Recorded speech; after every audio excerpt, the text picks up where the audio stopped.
Make sure everything is cleaned up. Sam said this to me as we were having tea with Mirabelle before he left. What's with that attitude? It's okay. No, it's not. Mirabelle, who had become used to Sam's attitude as if it were normal, got angry on my behalf. And then she offered to help clean. Sam's room is a mess. Sam's room was scattered all over. While cleaning it up, we chatted and laughed. During this, Mirabelle reached for something. Oh, that's... I tried to stop Mirabelle from opening the drawer without permission. But before I could, I heard Mirabelle's surprised voice. What's this, huh?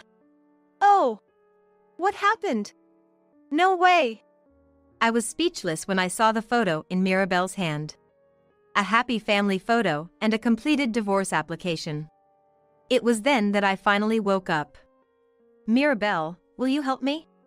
Of course. Having gained a strong ally, I began to prepare for the battle. First things to get rid of it. With that thought, I rolled up my sleeves. My name is Sally Smith. I'm a 35-year-old housewife. I've been married for 5 years, but we don't have any children. Still, I had a peaceful and gentle married life with Sam. Our meeting was through an acquaintance, a so-called arranged marriage. Both of us had just ended relationships and were tired of fiery romances. Sam and I shared the same values, but I didn't feel the butterflies I had with previous lovers. However, being at the right age for marriage, I thought this must be some kind of fate and decided to marry Sam. Sam had similar reasons for marrying me, so we never discussed it. Since we shared the same values, dividing household chores and habits went smoothly without any major issues. I took care of the housework, and Sam handled his job. While many around us bragged about their love marriages, I could genuinely say I'm happy about my own marriage life. However, this peaceful life was about to change drastically. It happened one night when Sam, who rarely drinks, came home drunk, unusually at 3 a.m. I greeted him at the entrance. Welcome back, you're late, aren't you? It was supposed to be a usual exchange, but Sam's behavior was off that day. Shut up. It's my business when I come back. Huh? As I was puzzled, Sam, reeking of alcohol, started using harsh words. Basically, I married you to make you do the housework. Don't get involved. You're just a housekeeper. That's not. I was stunned to hear Sam's true feelings for the first time. Although we hadn't gone through the process of falling in love, I had loved Sam, and I thought Sam loved me too. I wish I had married someone younger and bragged about her to everyone. That's terrible. Terrible? I'm the one who feels that way. After saying that, Sam stormed off to his study, started snoring on the makeshift bed. I cried in the entrance, listening to Sam's voice. Our marriage life until then seemed like an illusion.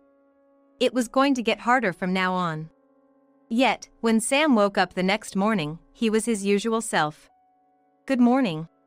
What time did I get back yesterday? Man, I was forced to drink a lot. Huh? Something wrong? Oh, no. Good morning. Confused by Sam acting as if nothing had happened, I didn't know what to do. Seeing me worried, Sam pressed on further. What's up? You're acting strange today. No, it's nothing. Come on, it can't be nothing. We're married, we should be able to talk about anything. Well, if you insist. I couldn't hold back and ended up telling him about last night. Sam's face gradually lost all expression. And the moment I finished my story, Sam's attitude did a complete 180. So, it came out, huh? That's awful. You probably married me for my status anyway, right? I married you because we shared the same values. Yeah, whatever. With that, Sam cut off my words and slumped heavily into a chair. Then he started ordering me around with a nod of his chin. Dinner. Make it quick. Dinner? Who do you think provides for you? Get to work, housekeeper. I felt scared of Sam, whose attitude had completely changed. From then on, Sam started treating me purely as a housekeeper. Hey, dinner. Sam stopped calling me by my name, and although I was initially sad, I gradually became numb to it. Hey, is the bathroom ready? Yeah, it's clean now. Then say so sooner, you're slow. I'm sorry. Eventually, I began to use formal language with Sam, and he naturally accepted it as the due course. After living like this for several months, Sam spoke up during dinner one day. I'll be on a business trip for a month starting tomorrow. Get ready. A business trip? Got a problem with that? No, I understand. Sam's job is an officer. I wondered if he really had business trips. I was curious, but I didn't have the courage to ask Sam, who was grumbling about dinner in a bad mood. At night, while preparing for his trip, Sam went to sleep at his usual time. I wondered how things got to this point. Alone, I shed tears. Don't slack off on the housework. Yes. Without a "I'll be going then," that's all Sam said before leaving. I replied and saw him off. The moment I was alone, I felt a sudden release of tension from my body. A month alone, huh? I was genuinely happy to get a break from the stressful life for the first time in a while. At the same time, thinking about continuing this life for years to come made me a bit depressed. Well, no use worrying. I've got to enjoy this month anyway. I lifted my spirits by saying it out loud. Using my own savings, I went out to eat with friends for the first time in a long while, read books at leisure, and enjoyed my alone time. During this period, I thought a lot about the future and decided to take steps towards divorce. The first step was to look for a job. However, Sam wouldn't be pleased with me working. After much thought, I decided to try my hand at part-time data entry work from home. Having worked as an administrative assistant before marriage, I had no problem using a computer. Gradually, I took on more assignments and increased my income. Just when I was getting used to this new lifestyle, Sam returned home after a month. Did you take care of the house properly? Yes. We'll see about that. Even though it had been a while, Sam looked at me with an annoyed expression. Of course, there was no souvenir. I didn't even feel like complaining about it. Well, it's passable, I guess. Sam said that after looking around the house. I felt my emotions draining away again. As long as Sam is here, I am an emotionless robot. I thought to myself again that I must get a divorce. After that, Sam often went on long business trips. Each time, I had to pack and then unpack his things. The only saving grace was that the hotels Sam stayed at apparently did his laundry. So there was hardly any laundry when he returned home. I can't count how many times I choked on the sticky, sweet smell of the fabric softener. But complaining about it to Sam would only make him angry. So, I always wore a mask when putting away the laundry. One day, my sister-in-law Mirabelle came to visit our home. Unlike me, Mirabelle is active, and since we're about the same age, we've been on good terms since the beginning of my marriage, calling each other by first names. I served Mirabelle some cake and tea I had made and sat down with her. Then Mirabelle took a bite, smiled, and said, "Sally's cake is always really delicious. Sam's such a lucky guy." You think so? What's wrong? Something happened? No, it's nothing. I forced a smile, and Mirabelle looked at me suspiciously. I tried to change the subject while offering her another piece of cake. How about you, Mirabelle? Oh, listen to this. He left his socks lying around again. Isn't that cute? Not cute at all. Mirabelle was talking about her husband, whom she had recently married. Apparently, he had been a familiar face in the neighborhood and, after pursuing Mirabelle for 10 years, despite being 10 years younger, they got married. Initially, Mirabelle treated her husband like a child, but after being pursued for 10 years, it seems she was completely charmed, and despite complaining, they live happily together. I was very envious of my sister-in-law and her husband. Hey! Are you ready yet? Oh, I am. You're really slow. I'm sorry. Sam seemed not to have noticed Mirabelle was there. Since we hardly talk, I hadn't told him she was coming. It couldn't be helped, but Mirabel was shocked by Sam's attitude. Without showing his face in the living room, Sam headed to the entrance. "Make sure everything's cleaned up." Sam said this to me as Mirabel and I were having tea, then he left. "What's with that attitude?" "It's okay." "No, it's not." Mirabel got angry on my behalf, having become used to Sam's attitude as if it were normal. And then she offered to help clean up. "Sam's room is a mess." Sam's room was scattered all over. While tidying up, we chatted and laughed. In the midst of that, Mirabel reached for something. "Oh, that's..." I tried to stop Mirabel from opening the drawer without permission. But before I could, Mirabel's surprised voice was heard. "What's this, huh? Oh, what happened? No way." I was speechless when I saw the photo in Mirabel's hand. A happy family photo and a filled-out divorce form. It was then that I finally woke up. "Mirabel, will you help me?" "Of course." Having gained a strong ally, I began to prepare for battle. The first step is to get rid of stuff. Thinking so, I rolled up my sleeves. Mirabel and I stuffed Sam's belongings into trash bags. Among them, we saved anything that might serve as evidence, such as diaries, photos, and letters. In the photos, Sam always had the gentle smile of our early marriage days. I collected them emotionlessly, while Mirabel reacted to each one, getting outraged every time. "Hey, let's just go to the lawyer's office now." "Yes, let's do that," Mirabel suggested with a mischievous grin, and I smirked back. Sam said to make sure everything's cleaned up. "Let's clean up this relationship entirely." I quickly packed my immediate belongings, disposed of all of Sam's stuff, and headed to the city hall in Mirabel's car. After filing for divorce, we went straight to Mirabel's house. "What, Sally?" "Sorry to intrude." Mirabel's husband was initially very surprised, but after hearing the story from Mirabel, he became even angrier than she was. For someone who has loved a person for over 10 years, what Sam did was unforgivable. "Sally, you can stay here as long as you need." "I appreciate it, thank you." I expressed my gratitude to Mirabel, and she apologized in return. However, Mirabel had done nothing wrong. On the contrary, she found the evidence and even offered me shelter. I was nothing but grateful to Mirabel. Sam had said he would be on a business trip for a week. He wouldn't contact me during that time, so he wouldn't realize I had left the house until a week later. "We'll never forgive him, he's going to regret this." "That's the spirit. Both my husband and I will help you." "Mirabel, thank you so much." Thanks to Mirabel, I was full of energy and motivation.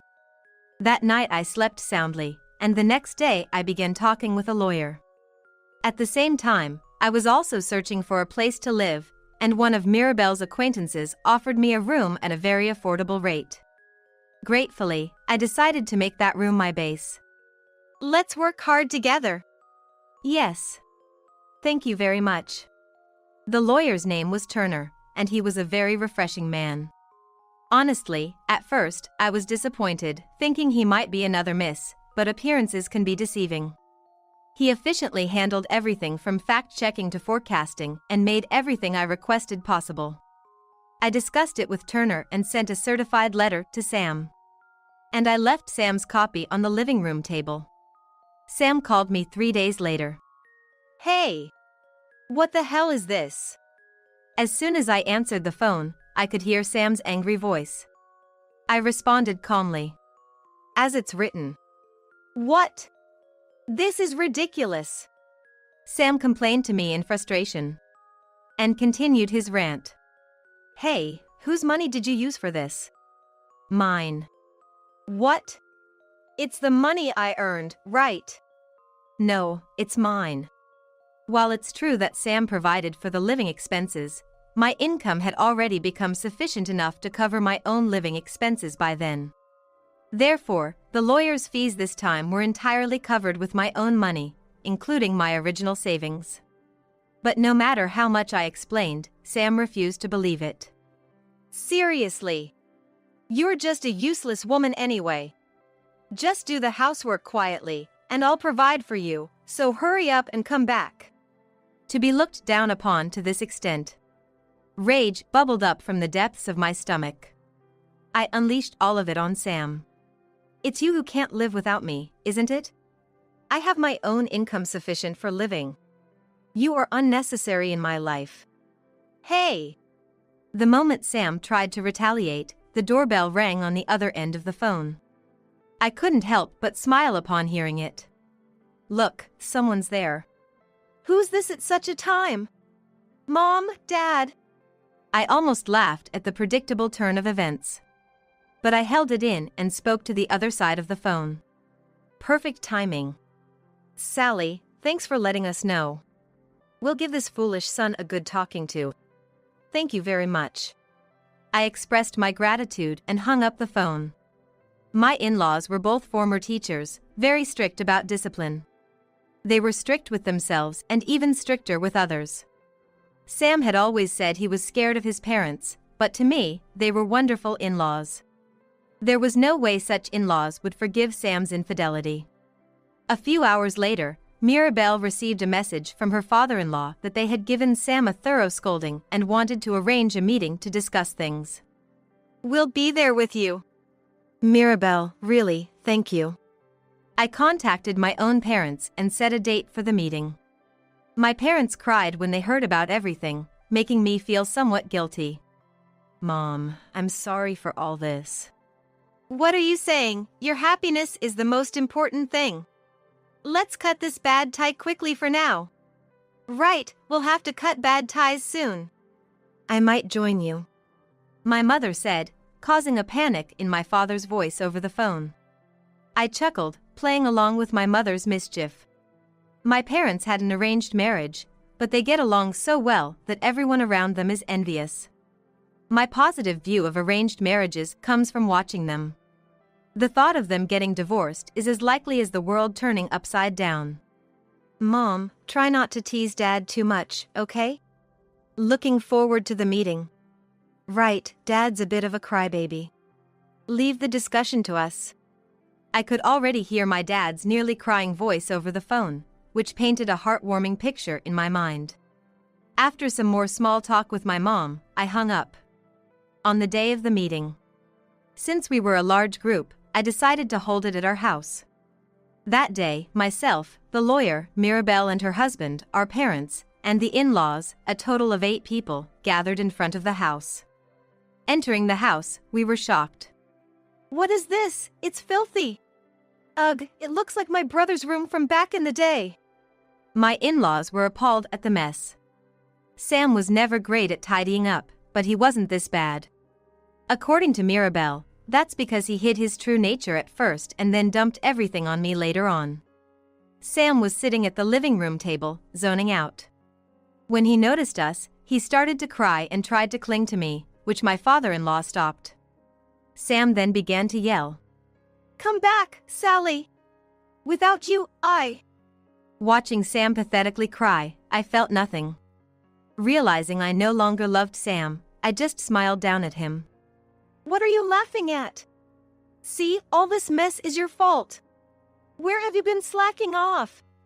We're already divorced, so I have no intention of doing any housework here. Sam's eyes widened at my words. I realized I hadn't yet informed Sam that I had filed for divorce. I squatted down in front of him to tell him the truth. You told me to make sure everything's cleaned up. So, I did just that. Cleaned up your room and our marital status. So, that's why all my stuff is gone?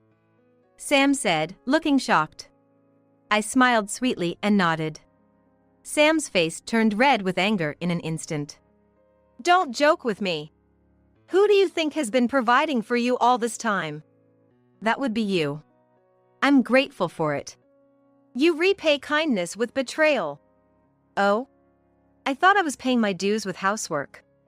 Each time I countered, Sam seemed on the verge of bursting a blood vessel in anger.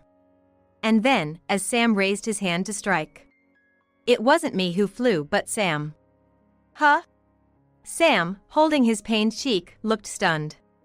The one glaring at him, painting with fury, was none other than my mother-in-law. I knew you were a bit insensitive, but I never imagined it was to this extent. What you've done is unforgivable. Mom! My mother-in-law, tears pooling in her eyes, glared at Sam. Then she turned to my parents and me, beginning to kneel in apology. I'm terribly sorry for my foolish son's outrageous behavior, for hurting Sally. Please forgive us. You've done nothing wrong. She kept apologizing, crying. Seeing his mother's actions, Sam seemed to finally realize the gravity of his mistakes. Just as Sam began to speak, the doorbell rang at the perfect timing. I went to greet the guests with a smile. Welcome, thank you for coming. Sorry for being late. No, you're right on time. Please excuse the mess. I led the guests to the living room. Sam's eyes widened upon seeing them. Yvonne! Sam. The woman named Yvonne awkwardly uttered Sam's name. I apologize for the late introduction. My name is Smith, and this is my wife, Yvonne. Yvonne here. I'm so sorry for, well... Yvonne started crying mid-sentence. She looked just like she did in the photo with Sam. Facing her for the first time, I smiled encouragingly and urged her to continue. Let's start with how you two met. Oh, it was at a reunion. She was an ex-girlfriend, right? And you rekindle your relationship after meeting again. I'm so sorry. I didn't know he was married. Yvonne's words made me burst out laughing. Yvonne looked completely terrified by my reaction. I decided to kindly explain why I laughed. Here, this is a copy of the account I found. This is your account, isn't it? Why do you have this? You made it public, wanting to be noticed, right? I pointed to a particular line. It read, "Wish my wife would see this," clearly proving that Yvonne's earlier statement was a lie. You said you cheated without knowing he was married. Lying again? But I'd be sued for compensation otherwise. Exactly. Yvonne's husband glared at her as he spoke. Amidst this, Turner took the floor. Let's proceed. We've demanded $1 million from you. You both are okay with this, right? Sam and Yvonne vigorously shook their heads. Then Sam started speaking in a feeble voice. How are we supposed to raise a child with both of us owning that much? You have to be kind to those with children. Sam's assertion was met with a cold stare from Yvonne's husband. Known only to me and Turner, who had discussed the matter.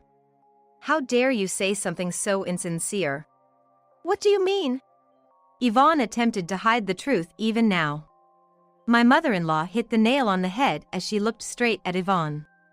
That child in the photo isn't Sam's, is it? Why would you say that? No, that child is Sam's. Oh really, that's strange. What's strange? My mother-in-law chuckled. Yvonne, not understanding, pressed her irritably. Sam is unable to have children. What? Sam should have been informed as well. What do you mean? That's exactly what it means. Yvonne slumped down, overwhelmed. Sam appeared to have completely forgotten this crucial detail about himself. It's quite foolish, considering it concerns his own body. I had heard before we got married that Sam had a condition that made it impossible for him to have children. Before I responded to the matchmaking proposal, I received a call from my mother-in-law. Though infertility treatment wasn't entirely hopeless, so I had agreed to marry him. We had decided not to have children after discussing it together. But Sam had forgotten all about it in the excitement over the child from the affair. Why didn't you tell me? I forgot. How could you forget something so important? Yvonne shrieked. Yvonne's husband interjected with a calm voice. So, as it turns out, the child isn't Sam's. Nor is it mine. Actually, I was on a long business trip abroad, and by the time I returned, the child had already been born. Quite a terrifying experience. Everyone present shuddered at Yvonne's husband's story. It seemed that no matter how the math was done, the birth of the child couldn't align with the last time Yvonne's husband was in the country. Upon investigation, the father was identified, but an even more shocking truth was uncovered. The child's father is a guy. Furthermore, Yvonne has a debt of about $100,000 to that nightclub. You investigated! That's the lowest! That phrase fits you perfectly. Yvonne's husband remained calm against her hysterical screams. Sam was gaping, obviously not having imagined there was another man involved. As the atmosphere became increasingly chaotic, Mirabelle, who had been silent, spoke up. Both my brother and that woman are the worst. What do you think my dear sister-in-law is? I will never forgive you. Mirabelle. Sam, who had always adored Mirabelle, was at a loss for words, being called the worst. Yvonne, on the other hand, was hostile. It's none of your business. Since I'm her sister-in-law, it's not. But seeing my dear sister-in-law hurt fills me with rage. Whatever. You'll get cheated on too. At Yvonne's words, Mirabelle momentarily lost her composure. Then, Mirabelle's husband, with a gentle smile, chimed in. Do you understand my feelings of 10 years? It took me 10 years to marry my wife. Don't compare my precious wife with someone who changes her heart and spreads her legs so easily. What? His tone was quiet and calm, but his anger was palpable. Yvonne was taken aback, unable to retort. Meanwhile, Turner laid out the documents on the table. They were consent forms for the compensation. Sam signed them with a lifeless gaze. You're not going to divorce me, right? What? Of course I am. Don't worry, I'll also pursue a lawsuit to deny paternity. But that child is yours. What are you talking about? We've done a DNA test. Yvonne, faced with an undeniable smile, signed with a pale face. Well, whether you two decide to marry again or part ways, it's none of my concern. This house will be put up for sale next week. Sam, please make sure to leave by then. Sally, wait! Ignoring Sam calling after me, I left the home I had grown accustomed to. Then, I returned to my new place and spent the night drinking delightful wine with Mirabelle and her husband. Later, I heard from Yvonne's husband that Sam and Yvonne had parted ways. After we left the house, the two of them apparently got into a physical altercation. Yvonne divorced her husband. She went back to her parents' house but lost custody of the child and was put to work as a live-in employee. In a workplace dominated by women, where her affair had been exposed to everyone, she's being avoided by all. I can't help but feel a bit sorry for her, but since she's paying alimony every month, I hope she keeps her job. Yvonne's husband seemed a bit down, but, being highly desirable, he remarried soon after. This time, he chose a woman willing to accompany him abroad, wishing them happiness before cutting off further communication. Sam was not only disowned by his family but also dismissed from his job. The reason was simple: he had been cheating during work hours. Claiming to work from home since the child's birth, he practically spent every day at Yvonne's place without doing any real work. It's unbelievable. Having never worked outside of his job since graduating college, Sam couldn't keep any job long. I know this because Turner, my former lawyer, has been receiving tearful calls from him. Unfamiliar with the real world, Sam borrowed money from dubious sources, and the repayment amount kept increasing. He begged to return the alimony and pay in installments instead. Of course, Turner refused, and Sam is now working day and night to repay his debt. My in-laws have started living with Mirabelle and her husband. It seems it was Mirabelle's husband's idea, and the in-laws are very happy.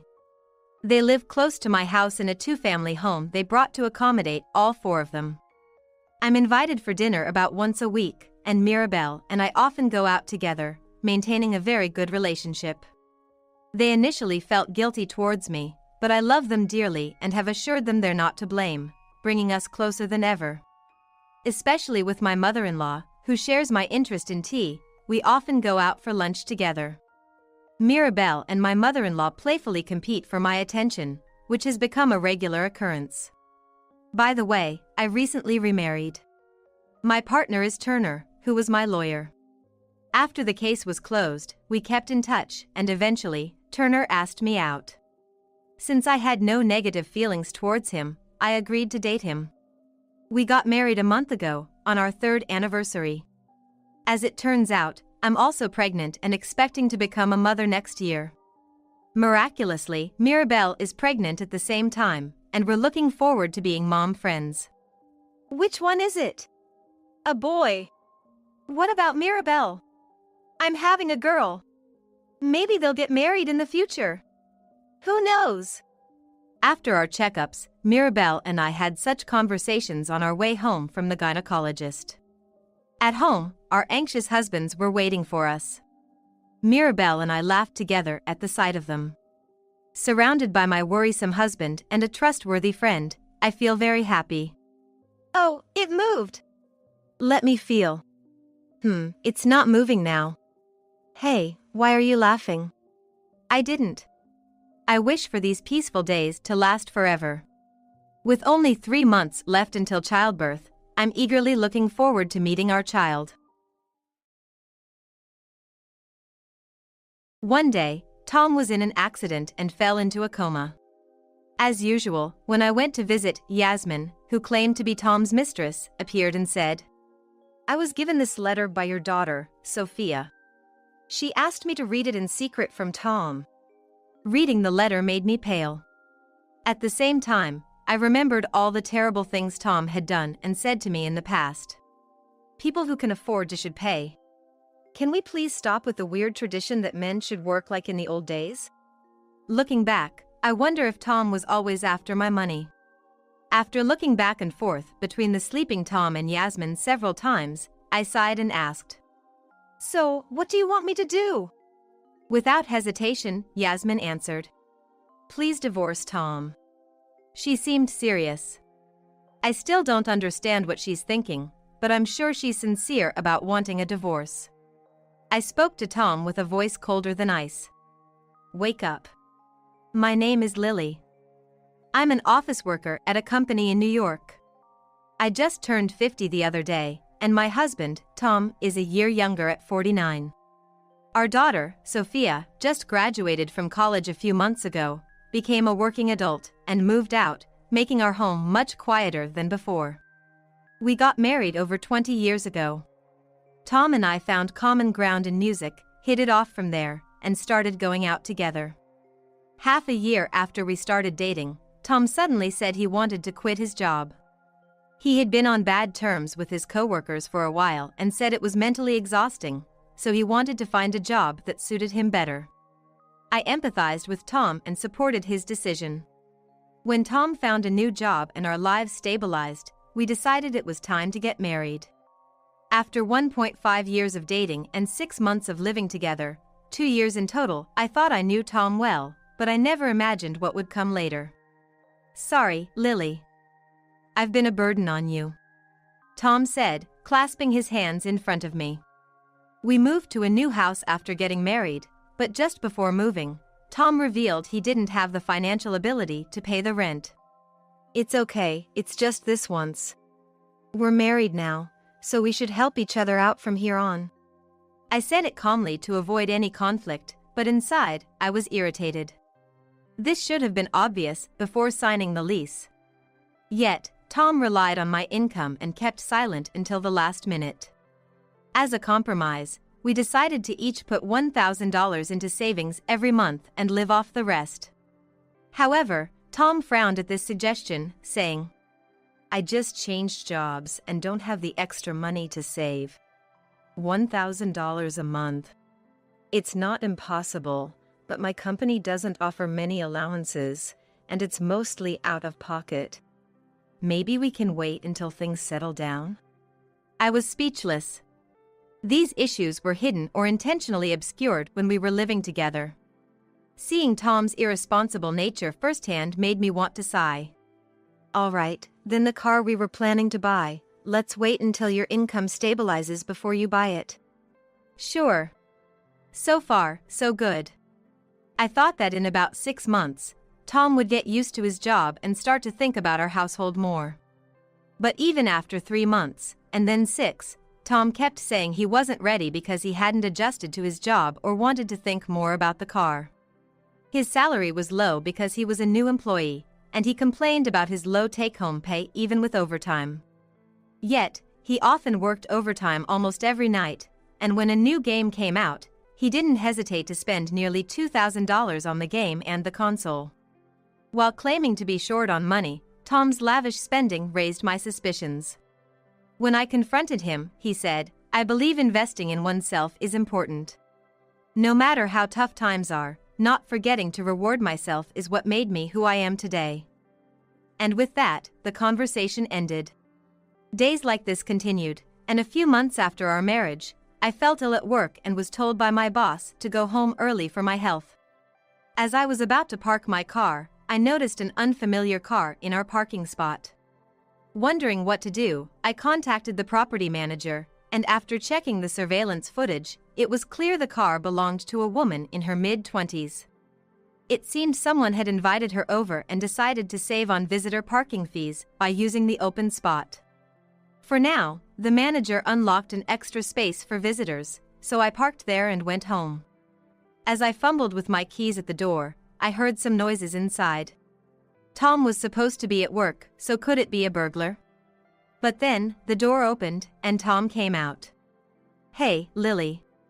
Aren't you supposed to be at work?" When I mirrored his question, he awkwardly mentioned he had the day off suddenly.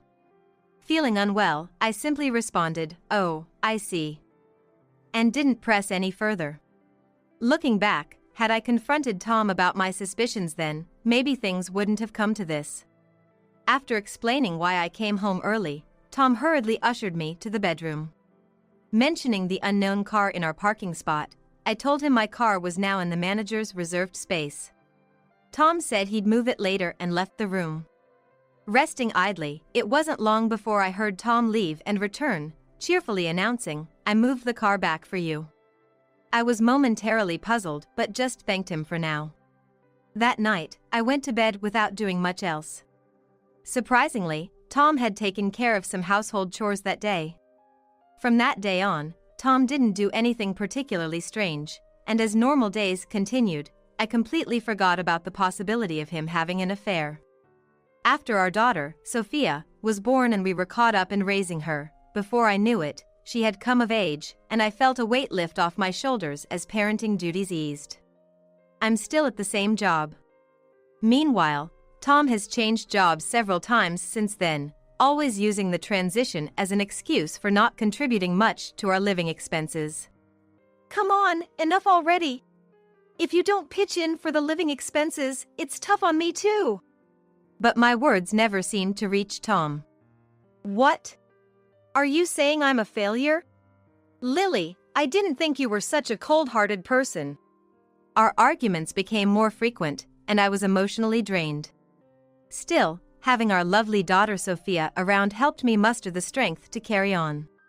It seems Tom has no intention of supporting our family or working together.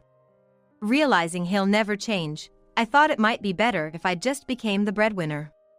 Of course, I bought the new car with my savings, and I shouldered most of Sophia's education costs. But Tom takes it for granted. People who can afford to should pay. Can we drop the old-fashioned notion that men should work? I argued that Tom, earning less and not contributing to child-rearing, should at least do his share of the household chores. However, Tom, interpreting everything to his advantage, dodged the responsibility. "Nah, women are better at household chores. I'm not good at that stuff." I realized it's faster to do things myself than to ask Tom for help. There came a point when I thought this way. Juggling work, household chores, and childcare, I barely had the time or energy to think about anything other than my kids and job. But at 50, considering the physical toll, and with Sophia now graduated from college and living independently, I've finished paying off our loans, so there's no need to work so hard anymore. I told my boss I was quitting. One day, coming home from work as usual, Tom wasn't back yet, and the house was dark. This was nothing new, so I went about preparing dinner, waiting for a call from Tom, who had gone to a gig. Lately, he quit his job again to do odd jobs. I've stopped being surprised or commenting on it, but then I remembered a movie I wanted to watch and got absorbed in it on a streaming site, and before I knew it, 2 hours had passed. Checking my phone, there was no message from Tom. It was unusually late, and I started to worry something had happened when, conveniently, Tom called. Picking up, it wasn't Tom but an unknown woman's voice on the line. She said Tom had been in an accident and was now in a coma, asking me to come to the hospital immediately.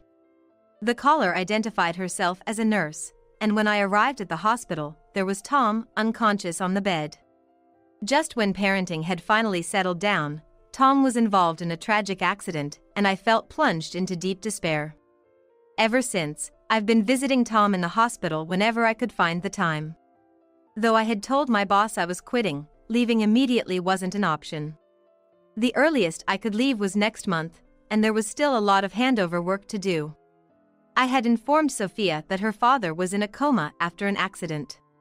Sophia had just started her job, and I knew it was her busiest and most challenging period. Of course, I understood her worry, but I assured her I would manage for now, and she could visit when things settled down. However, Sophia, concerned not only for Tom but also for my health amidst my visits, would occasionally come to see us. Still, Tom showed no signs of waking up, and a week had passed.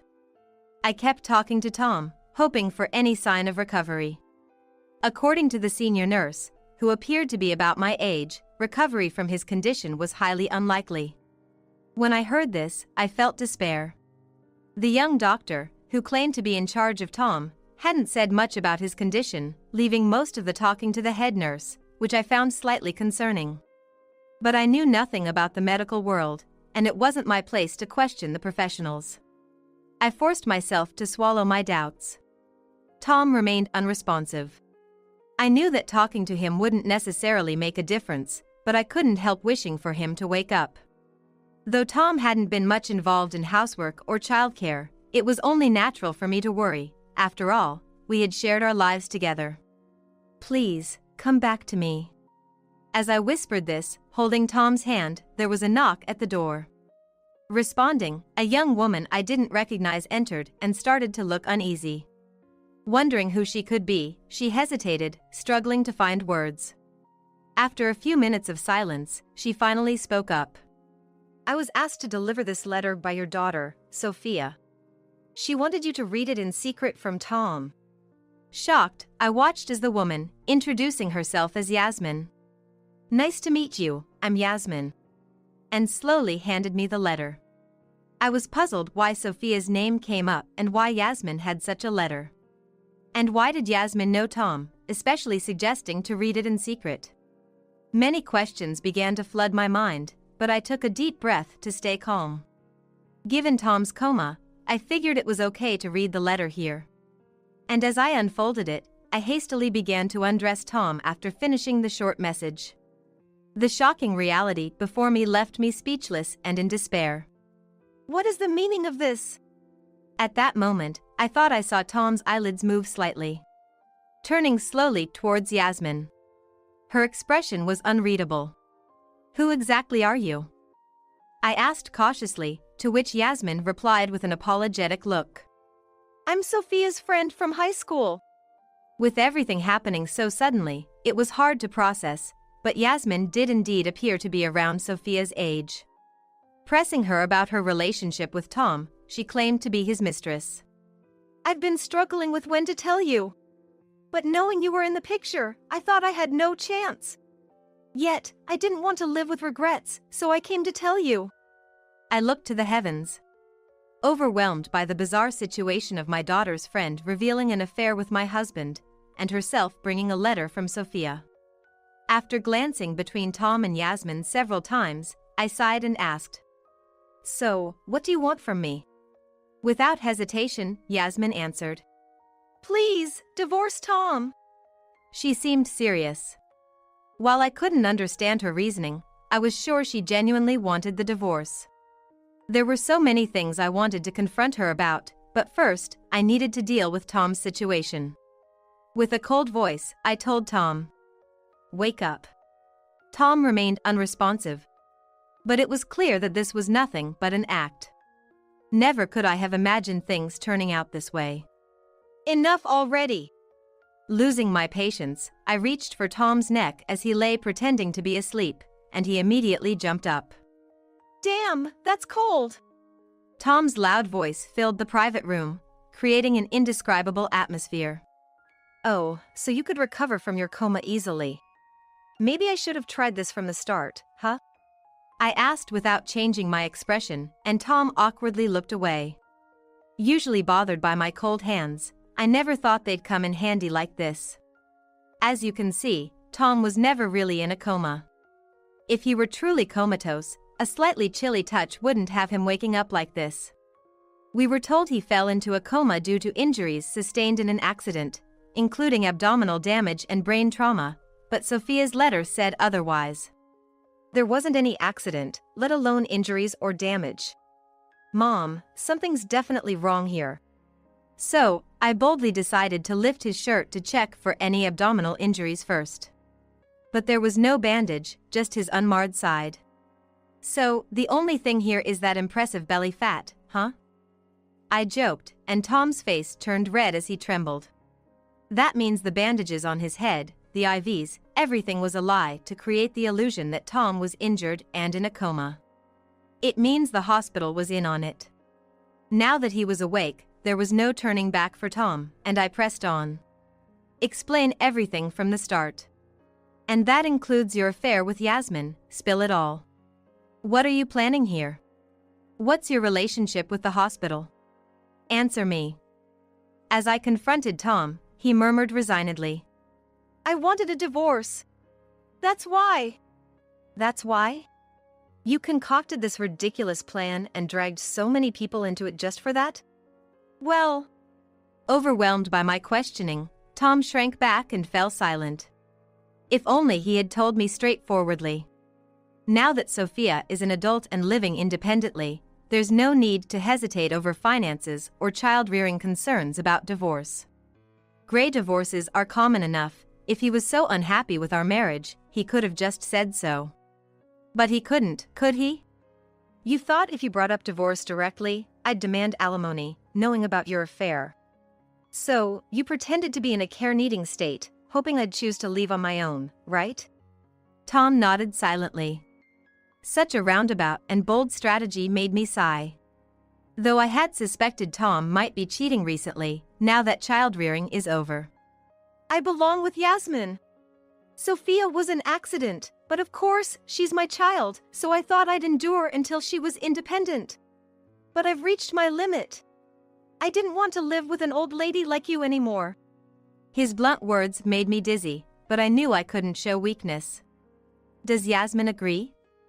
I asked, and after a moment of hesitation, Yasmin slowly nodded. Seeing their resolute determination, I realized resisting was futile. It made me wonder what the last 20+ years were for, leaving me feeling empty. Unperturbed by my feelings, Tom insisted on divorcing me to be with Yasmin and his family. Realizing there was no point in making excuses now that the truth was out, he seemed to accept his fate. An old man at 50, chasing after a young girl and demanding a divorce from his wife, was nothing short of disgraceful. Though I had much to say, my decision was firm. Fine. We can divorce.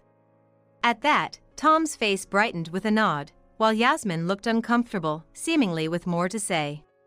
I decided to leave the painful space of the hospital. Remember, you are the perpetrators. Whatever happens, don't try to escape responsibility. Especially you, Tom, got it? I sharply warned, and Tom inhaled sharply. Having never seen me so angry. After a while, Tom woke up from his supposed coma and was discharged. Returning home as if nothing happened, he started packing his things awkwardly upon seeing me. I asked without even looking at him. Your family is Yasmin, right? Why don't you go back to her? Stammering, Tom said, we're not officially a family yet. I sighed, not knowing how many times I had done so. Fine. Do as you please. At that, Tom oddly seemed relieved and retreated to his room. Watching Tom, still oblivious to the gravity of his actions, I couldn't help but smirk and said, By the way, since you were hospitalized under false pretenses, you could be sued for fraud, you know? Tom's actions came to an abrupt halt. Huh? Fraud? Who would do such a thing? It seemed he truly hadn't realized. Sighing, I pulled out my insurance card from my wallet, but he still didn't get it. So, I broke it down for him. Who do you think is paying for your hospital stay? Huh? It's obviously me. Do you know what percentage you're responsible for? And the bill indicates you had surgery, which means you'll exceed your out-of-pocket limit. So, who do you think pays the rest? Obviously, it comes from the health insurance you're enrolled in. After explaining, Tom pondered for a few minutes before turning pale as it dawned on him. Normally, there's nothing wrong with being hospitalized, but claiming for a fake illness and surgery, and then billing that the health insurance is clearly fraudulent. I informed him that if I reported this, he'd immediately be in trouble with the police. Tom, trembling and crying, begged, "Please, anything but that." I couldn't believe he was just now realizing the implications, while he mumbled something about having paid his share at the front desk, so it shouldn't be a problem. I'm not an expert, so I don't know the exact legal terms. But there's no doubt Tom pretending to be sick would lead to some criminal or civil liabilities. Just to be sure, I also asked, "You didn't apply for a life insurance payout, did you? Got a diagnosis certificate?" Tom froze. That would be insurance fraud. This time, you've committed fraud against both the health insurance and the life insurance company. Well, such a simple trick would be easily discovered, I said, mocking him as I walked past the motionless Tom. Don't stay in your little dream world forever. What you've done isn't just cheating, it's a criminal act. With that, I left the room, carrying my pre-packed suitcase. I had no intention of staying in that apartment once Tom woke up. Leaving the home where I felt Sophia's growth was regrettable, but it was better than being reminded of Tom's betrayal. I searched for a vacancy at a hotel and decided to make that my base for the time being. Hours later, Tom contacted me. "What are we supposed to do now?" As if we could decide that right now. His panicked, tearful babble ignited my anger again. After raising my voice, Tom fell silent. Taking a deep breath to calm down, I said, "From now on, I don't want to speak to you unless it's through a lawyer. Please, just leave me alone for now," and hung up. There's no time to be down. I resolved to sort out my feelings today and prepare to face Tom head-on from tomorrow. Tom continued to send incomprehensible Romeo emails, all of which I ignored. Weeks of ignoring him later, I decided to hand everything over to a lawyer and met Tom face-to-face for the first time since that day. Tom looked gaunt and pale, probably from stress. I presented him with divorce papers and a document stating conditions. Tom was stunned after reading the documents.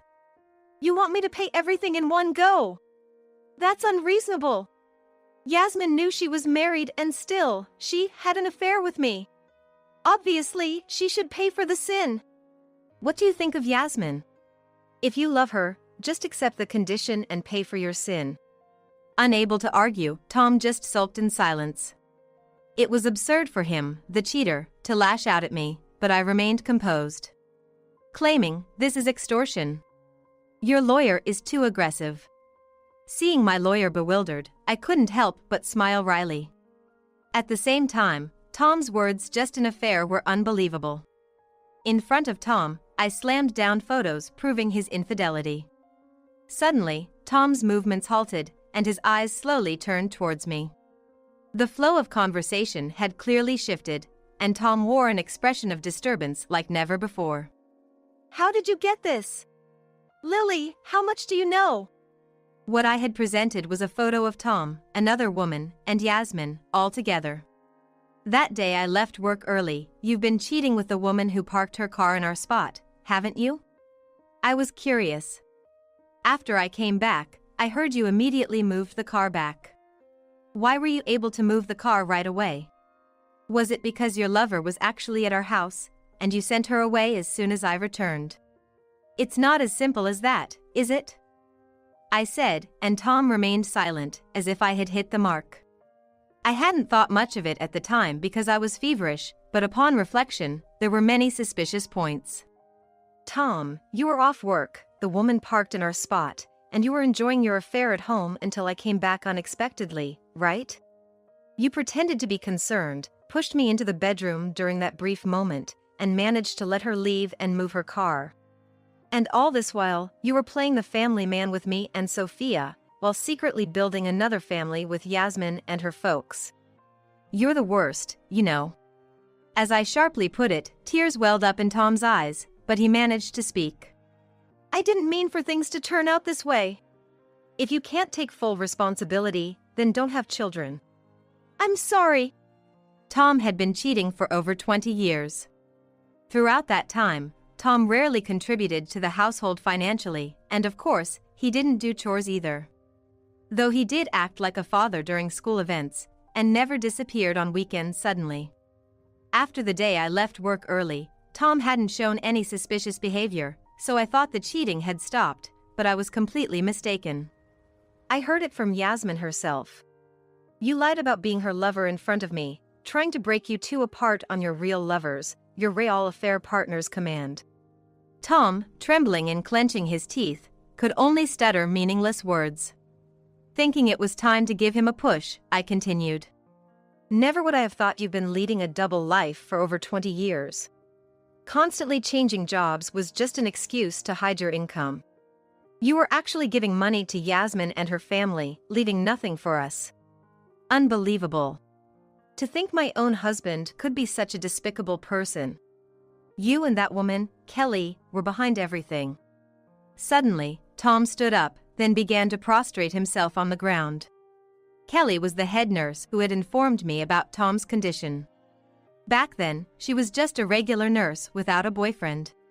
She fell in love with Tom at first sight despite knowing he had a wife, me, and still engaged in a relationship with him. Yasmin was the result of that relationship. She was raised by Kelly, being told, "Your father is currently living tied to another woman. Once her child becomes an adult, he promised to become a family with us, so just endure until then." However, Yasmin was shocked to learn that her father was also Sophia's, her best friend's father, and couldn't bear to betray her friend, even under her mother's pressure. One day, Kelly, having graduated and started working as a nurse, told Yasmin about a terrifying plan.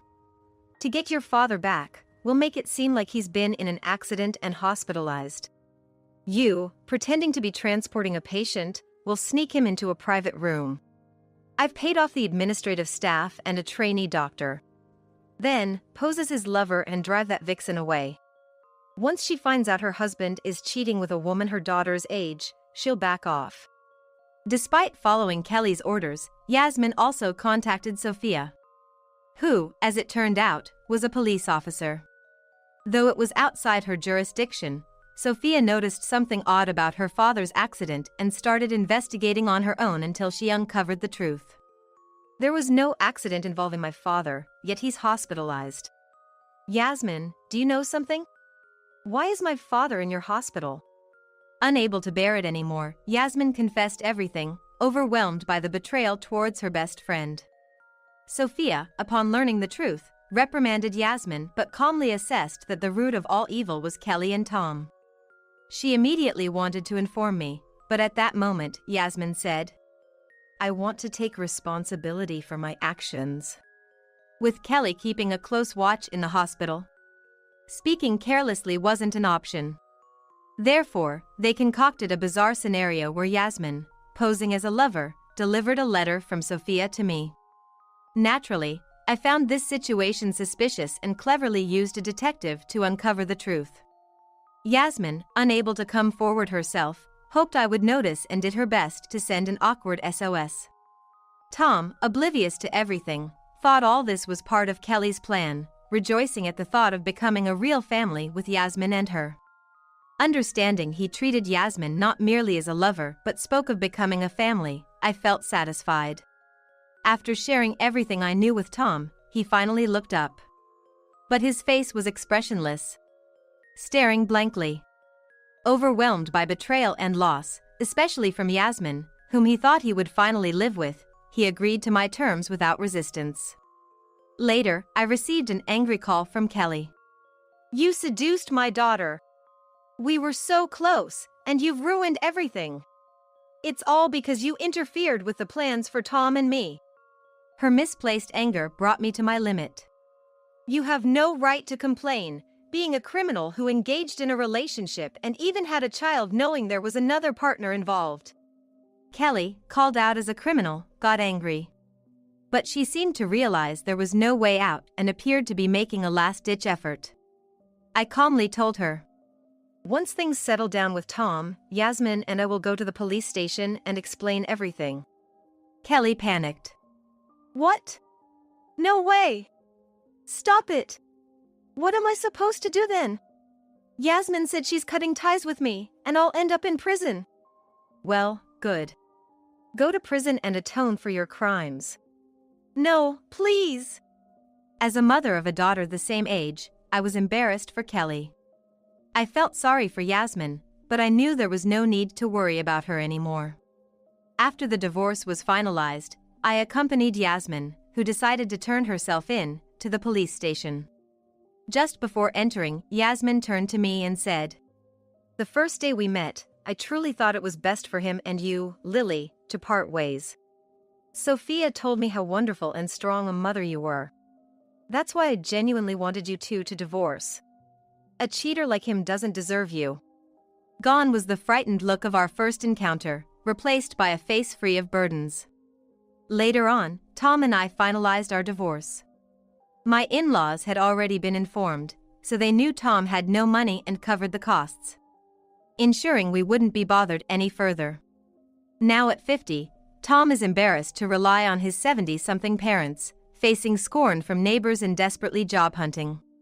Shortly after the divorce, Tom was interrogated by the police and then indicted. Kelly, involved in the fraud, was arrested, and Tom, along with the medical staff who conspired, received suspended sentences due to their remorse.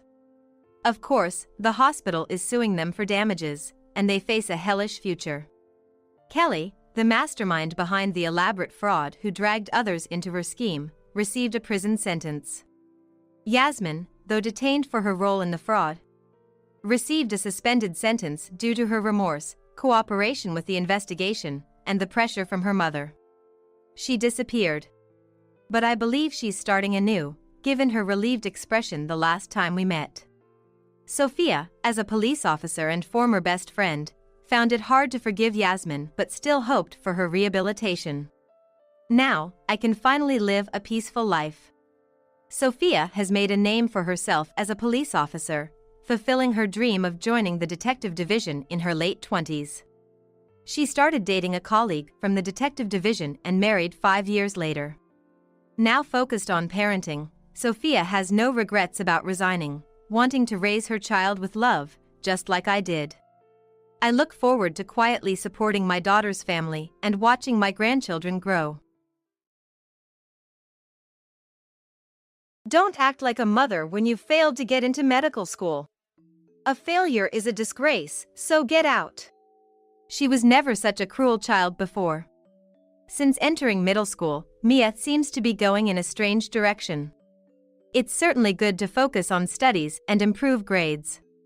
It's typical of Mia to want to be the best at everything. But that doesn't mean everything is permissible. Does she not realize there are things even family shouldn't say to each other, good or bad? There are times when she seems to think it's okay to hurt others to get what she wants. That's why I decided to confront her. Well, I'm not your real mother after all. Pushed to my limit, I decided to tell Mia the truth. Her face looked as if she'd been shot. Huh?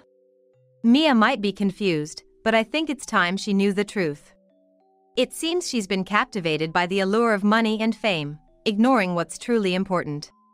I hoped she would have a change of heart, but maybe it's too late for my feelings to reach her. Someone who can't understand others will never succeed in anything they do. Mia needs to reflect on her actions and realize it's never too late to regret. I'm Riley Smith, 38 years old this year. I live with my husband and daughter, and during the day, I work at the front desk in a city hall in a neighboring town. It's been 20 years since I graduated from high school and started working, so I guess I'm an experienced worker in this field. I never really thought I was cut out for this job, but recently, I've started to feel that way. That's because I never originally wanted to work at City Hall. To explain why someone like me, who never wanted to work at City Hall, has been a public servant for 20 years, I need to start from the beginning, with my family. I was part of a family of 4, my father, mother, my older sister Alice, and me. Alice was academically gifted, always at the top of her class, and she decided to challenge herself by applying to one of the toughest departments to get into, medical school. Alice got into medical school right after high school, but we didn't know how expensive it would be. Apart from the regular tuition, there were additional costs for experiments and practical training, and living expenses since she had to live on her own. The money was never enough. However, my parents, proud of her, didn't want her to give up her dream and managed to make ends meet with their modest income. Their struggles were evident even to me, who was a high school student at the time. But once my sister moved to the city for her studies, we didn't realize how much she had changed. It's not surprising that Alice, who had been focused only on her studies until high school, went off the rails living alone in the city. She began to spend less time on studies and more on fashion and hanging out. Each time she came home for the holidays, she looked more sophisticated. As someone who still lived at home even after becoming a working adult, I felt strange watching Alice transform from someone who had nothing to do with fashion to someone who was now all about it. I had a bad feeling watching her change. Meanwhile, I was working hard every day to become a nurse.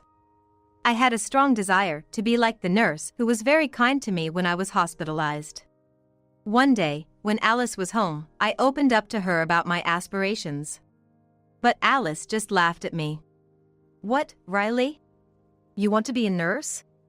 Nurses are just underlings to doctors. Why would you want to be that? You're really weird," she said dismissively, waving her hand indifferently. "Well, you do your best, I guess." I was shocked by Alice's words, but I had no intention of giving up my dream because of what she said. I continued to study hard every day, but on the day of the exam, I wasn't feeling well and couldn't perform my best, resulting in a rejection from the college I applied to. I was shocked, but seeing how hard my parents worked to send Alice enough money to live comfortably despite our tight family budget, I couldn't bring up the idea of going to another private college or taking a gap year. I knew if I insisted, I would just be a burden to them. I wanted to avoid that at all costs. Around that time, I saw a notice for a civil service exam in the neighboring town and decided to give up on college and start working right after high school. I had indeed been studying to become a nurse, but I realized being a nurse wasn't the only path in life.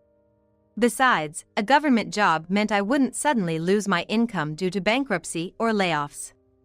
And surprisingly, I found the job suited me quite well, and I felt fulfilled every day. When I learned I didn't get into college, I thought I was at the lowest point of my life. But now, I think maybe failing to get into college led me to this rewarding job. One day, when I was 20 and still living at home. It was a Friday, and I was thinking about what to do over the long weekend while eating dinner. Suddenly, I heard someone enter through the front door. When I hurried to the entrance, there was Alice. "Alice, is that you? Welcome back." Then, Alice entered the house with a face like she was about to cry. "Hey, what's wrong? Something must have happened." At first, Alice was just silent, but then she started to speak in bits and pieces. According to her, she was pregnant. Now that I think about it, every time she came home, she talked about a guy she was dating, but it seemed to be a different guy each time. "So, you're pregnant with your boyfriend's baby?" "That's right. What am I gonna do? The guy you mentioned last time?" "No, I broke up with him a long time ago. I don't know." Basically, she got pregnant without realizing it while dating different guys. It seems she doesn't even know who the father is. Gosh. So, what are you gonna do? What about college? I can't just quit college now. It's too late for that." She had been wondering why she hadn't gotten her period, and then she found out she was pregnant. She was always careless, and by the time she realized she was pregnant, it was too late to choose not to have the baby. But you know, the baby's gonna be born anyway. You need to think about what to do. Please, Riley, help me. Alice begged desperately. I couldn't help but think. Luckily, I had an income and some free time since I started working earlier than Alice. Maybe I could take care of the baby while Alice was busy with her medical studies. But I was worried whether I could handle raising a child. Look, it's not the baby's fault, right? Help me out. Sure, the baby was innocent, and I couldn't let Alice's goal of becoming a doctor be ruined now. She was pursuing a career in medicine, which I once dreamed of, so I should support her in any way I can. I have to become a doctor. You have plenty of free time as a civil servant. You can help me, right? Although Alice's reasoning annoyed me, I couldn't let the child suffer. I thought Alice, in her current state, might find it difficult to raise a child. All right. I'll take care of the baby. But remember, you're the mother. You should visit and take care of your child when you can. I get it. I'm counting on you for now. The heavy atmosphere from before vanished.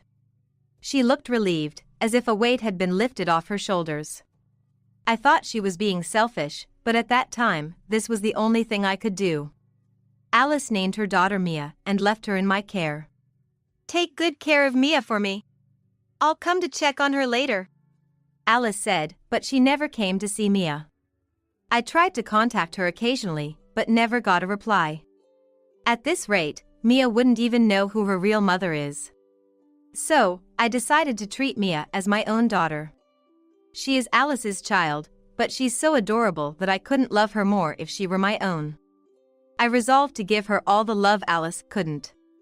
When Mia was 2, I married my boyfriend at the time. He proposed knowing that I was raising my sister's child. His love for Mia, as if she were his own, was a big reason why I married him. Mia seems to think of him as her real father. I try my best at parenting, but it's not easy. My husband is busy with work from morning till night, so he can't be much involved in parenting. Naturally, it falls on me to be the primary caregiver. I wonder if Mia feels something about her father not being around much. She started to become more rebellious towards me. They say girls develop fast, but I didn't expect the teenage years to come this early. Though we've had our clashes, my only wish is for Mia to make the best choices for herself. I'm willing to do anything that's good for her. Of course, thinking about the expenses involved, I've continued working as well. When Mia was in 6th grade, she said she wanted to take the entrance exam for a private school. I want to try for this school. What? Entrance exams? Why all of a sudden? The uniform at that school is so cute. I just thought it would be nice to wear it. She replied. It's true the school is known for its cute uniforms, but it's also quite academically rigorous and not easy to get into. You'll have to study hard to get in. Can you do that? Yes, I'll work hard. Despite her struggles, she studied and passed. Congratulations, Mia. You did it. I'm so happy I got in. Attending an all-girls school transformed Mia. She became desperate to keep up with her peers, studying hard. Maybe the competitive environment suited her competitive nature. But perhaps it was then that her competitive nature started to go in a strange direction. Mia became obsessed with achieving good grades. Is her competitiveness inherited from her real mother? As her grades improved, her personality began to twist in an odd direction.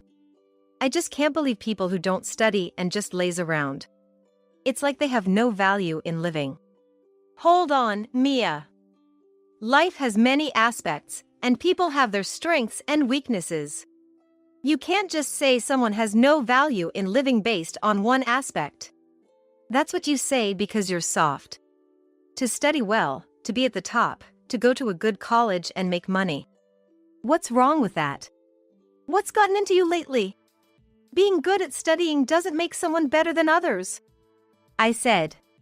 It's clear she's her mother's daughter, believing only in the importance of academic success. And just like Alice, Mia decided to aim for medical school. Of course, a woman who can earn her own living is a nurse. With that qualification, you never go hungry. Mia doesn't know her mother Alice, but it seems blood is thicker than water. I did everything I could to support Mia in achieving her goals.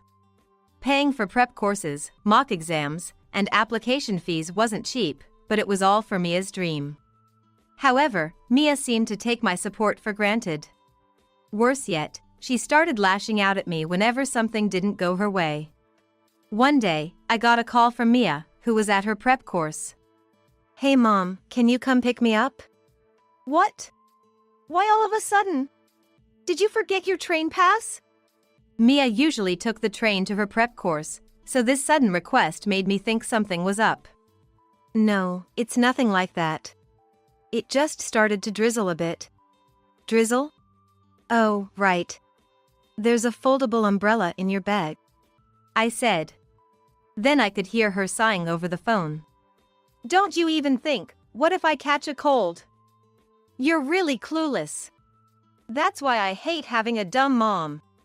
I was disappointed by Mia's attitude, which showed no regard for how her words might affect me. But, I'm at work right now, and I'm going to be late today. It's a busy period. What? I'm asking you to come pick me up, and you're saying no because of some job anyone could do? If I get sick, will you take responsibility? She accused me over the phone. Her attitude wasn't new. Whether it was her rebellious phase or looking down on me, she was becoming increasingly disrespectful. I once had a talk with her and my husband about her attitude, but it seemed to have no effect. She started thinking she was superior because she had the brains to aim for medical school. Being fawned over at school for her academic achievements probably fueled her delusions.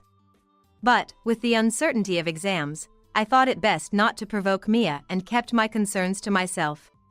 Meanwhile, Alice, Mia's biological mother, hadn't been in touch at all. She seemed too busy with work to respond to any of my messages. Lately, Alice has been popular as a cosmetic surgeon, appearing on TV and in magazines, so I understood she was busy, but did she not care about her own daughter? I wondered what Alice would do in my place, but I continued to support Mia in every way I could. Mia was probably going through a tough phase, and I hoped that once it passed, we could have a good relationship again. But little did I know that my hopes would soon be shattered. As college application season began, Mia became more irritable than ever. It's a significant turning point in life, so her stress was understandable. Having experienced a failure to perform my best due to ill health in my own exams, I didn't want Mia to go through the same. I did everything I could to support her, but whenever we met, she would glare or click her tongue at me. I was frustrated, but I calmed myself, reminding me that it was all for Mia. All her hard work paid off, and Mia got into college. Phew, finally done with the exams. Now I'll be a college girl from spring. Well done. I always believed you'd make it. Well, what else would you expect from me? However, the real problem started then. Mia got a bit too carried away with the joy of becoming a college student. The next day after learning she passed, her life started to get disorganized. She wouldn't get up in the morning and would laze around in bed until noon. She'd munch on snacks that were more like breakfast or lunch while glued to her phone. I thought of overlooking it since she had been focused on her studies for so long. But as her lifestyle became increasingly disordered, and with her sporadic attendance at school, I couldn't ignore it anymore. If she continued this way, she'd struggle when her new life began.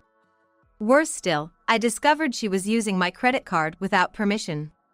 After seeing unfamiliar charges on last month's statement, I asked her, and she admitted to using it, which shocked me. Look, I understand you're happy about getting into college, but your recent behavior is excessive. Your lifestyle is all over the place. Well, I got in, so I want to live the rest of my high school life the way I want. The way you want? Does that include shopping with my credit card without permission? What? I had to use it. The site doesn't accept anything else. You nagging about every little thing is why I can't stand mothers like you. Mia was clearly not happy being scolded, grumbling, and complaining. Honestly, I wanted to live on my own. I was surprised to hear this all of a sudden. as Mia's plan was to commute from home to the college she got into. Wait, live on your own? What are you talking about all of a sudden? That's not what we're discussing right now. I wanted to experience college life freely, living on my own. But I can't since the college I got into is within commuting distance from home.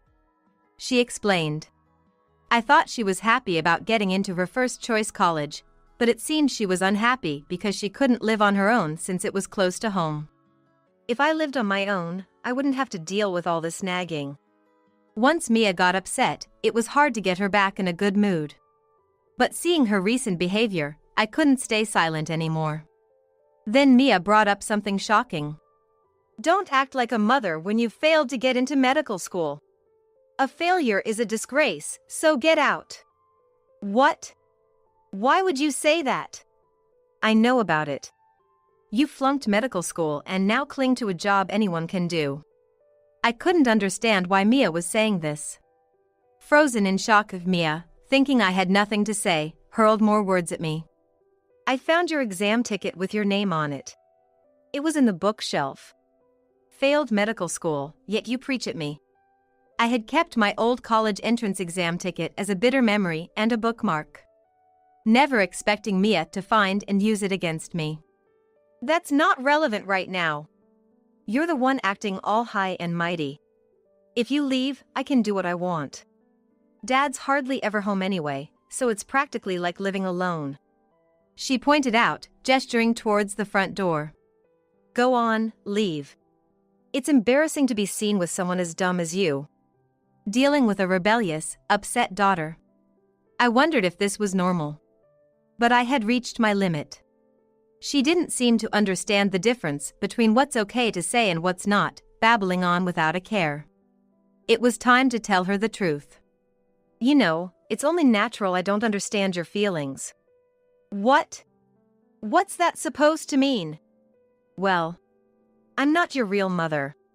I revealed. Mia looked at me, unable to hide her surprise. It wasn't surprising, given that I had always kept silent to avoid hurting her. But there was no longer any reason to hold back. So, I'm not your real mother. Maybe I should say I have no obligation to do all this for you. What? Don't you understand? What, you're going to abandon everything now? Isn't a mother supposed to support her child? I took out my phone and said to Mia. Want to know who your real mother is? It's Alice Wilson. You've probably seen her on TV. What? That Alice Wilson? The cosmetic surgeon with the beauty of the millennium? Yes, recently she's been called that on TV. She's your real mother. Mia looked at her phone incredulously, apparently searching for information about Alice. No way, why? Well, you might as well ask your real mother yourself. Mia started pacing around the room, phone in hand. But Alice Wilson lives in one of the most upscale neighborhoods in the city, right? She has a room just for her designer bags and another for her beauty treatments, at least that's what they said on TV. So that's my real home. Wait, you want to go live with your real mother? I asked Mia. Of course. I refuse to stay in this poor-looking house with just a tiny 120 square feet room for myself. Poor-looking house, huh? I was sick and tired of living with an annoying mother like you. I thought if only you'd leave, I could live my life the way I wanted. She continued, glancing at her phone. Wow, I can't believe Alice is my mother. Is this some kind of miracle? Guess you're not needed anymore. Mia said, pointing at me and laughing. That was the last straw for me. It's understandable she would think that, seeing only the public face of Alice. But Alice was the kind of person who wouldn't raise her own child. Mia, with a little thought, should have questioned why she wasn't raised by Alice, but she didn't. She just blamed me unilaterally. You've said enough, I get how you feel about me. Maybe you should ask your real mother to pay for your college then? Of course, that's the plan. Someone as wealthy as her will easily pay for her own daughter's education. So, you think that? I raised you until you were an adult, but now you're going back to your real mother, and I'm no longer involved, right? Then, Mia looked at me with an air of annoyance, giving nonchalant responses. Sure, whatever. I'll be glad to be rid of someone as annoying as you. I handed her a piece of paper. Then sign this. It states you're leaving this house, you won't have any dealings with me from now on, and you're renouncing any rights to inheritance or anything else. That's what you want, right? What's this, talking about inheritance as if you have anything worth inheriting? You're all talk. Mia scoffed as she quickly signed the document. There, happy now? She asked, handing it back. I took the document silently. As soon as she signed, Mia left the house in a hurry. I'll just go to the address you gave me. Finally, I can breathe easy and join the ranks of the wealthy, she exclaimed, leaving without looking back. I convinced myself this was for the best. In reality, I was about to come into a significant sum of money. My recently deceased parents owned some land, and selling it would bring in millions. I had decided to sell it, considering Mia's college expenses and the never-ending need for money. But Mia willingly signed away her rights to it, so that was her decision. Life for me didn't change much without Mia. However, in mid-March, Mia contacted me. Hey, can you send me some money? What's this about? I thought you didn't need money because your real mother has plenty. Mia, struggling to hold back tears, pleaded over the phone. No, I might not be able to go to college anymore. Apparently, Mia hasn't yet paid the entrance fees and other expenses for the college she was accepted into. What do you mean? You can't enroll without paying the entrance fees and other expenses, right? What? You know that and still ask? How shameless. I had already heard about it on TV and in magazines. Alice's past misdeeds had been exposed by gossip magazines, leading to a dramatic drop in her work. Moreover, she had committed a serious medical error, and her reputation as a cosmetic surgeon had plummeted. I saw on TV about Alice's terrible medical mistake. After such a blunder, I doubt anyone would trust her. Are you really talking about it like it's someone else's problem? What about my entrance fee? Why not get your real mother to sort it out? I'm a stranger now, after all. Mia raised her voice over the phone. So, you're saying it's okay if I can't go to college even though I got into medical school? Whether you go to college or medical school, it's all the same to me. You can't just say it's all the same when it's your daughter. But I didn't ask you to go to medical school.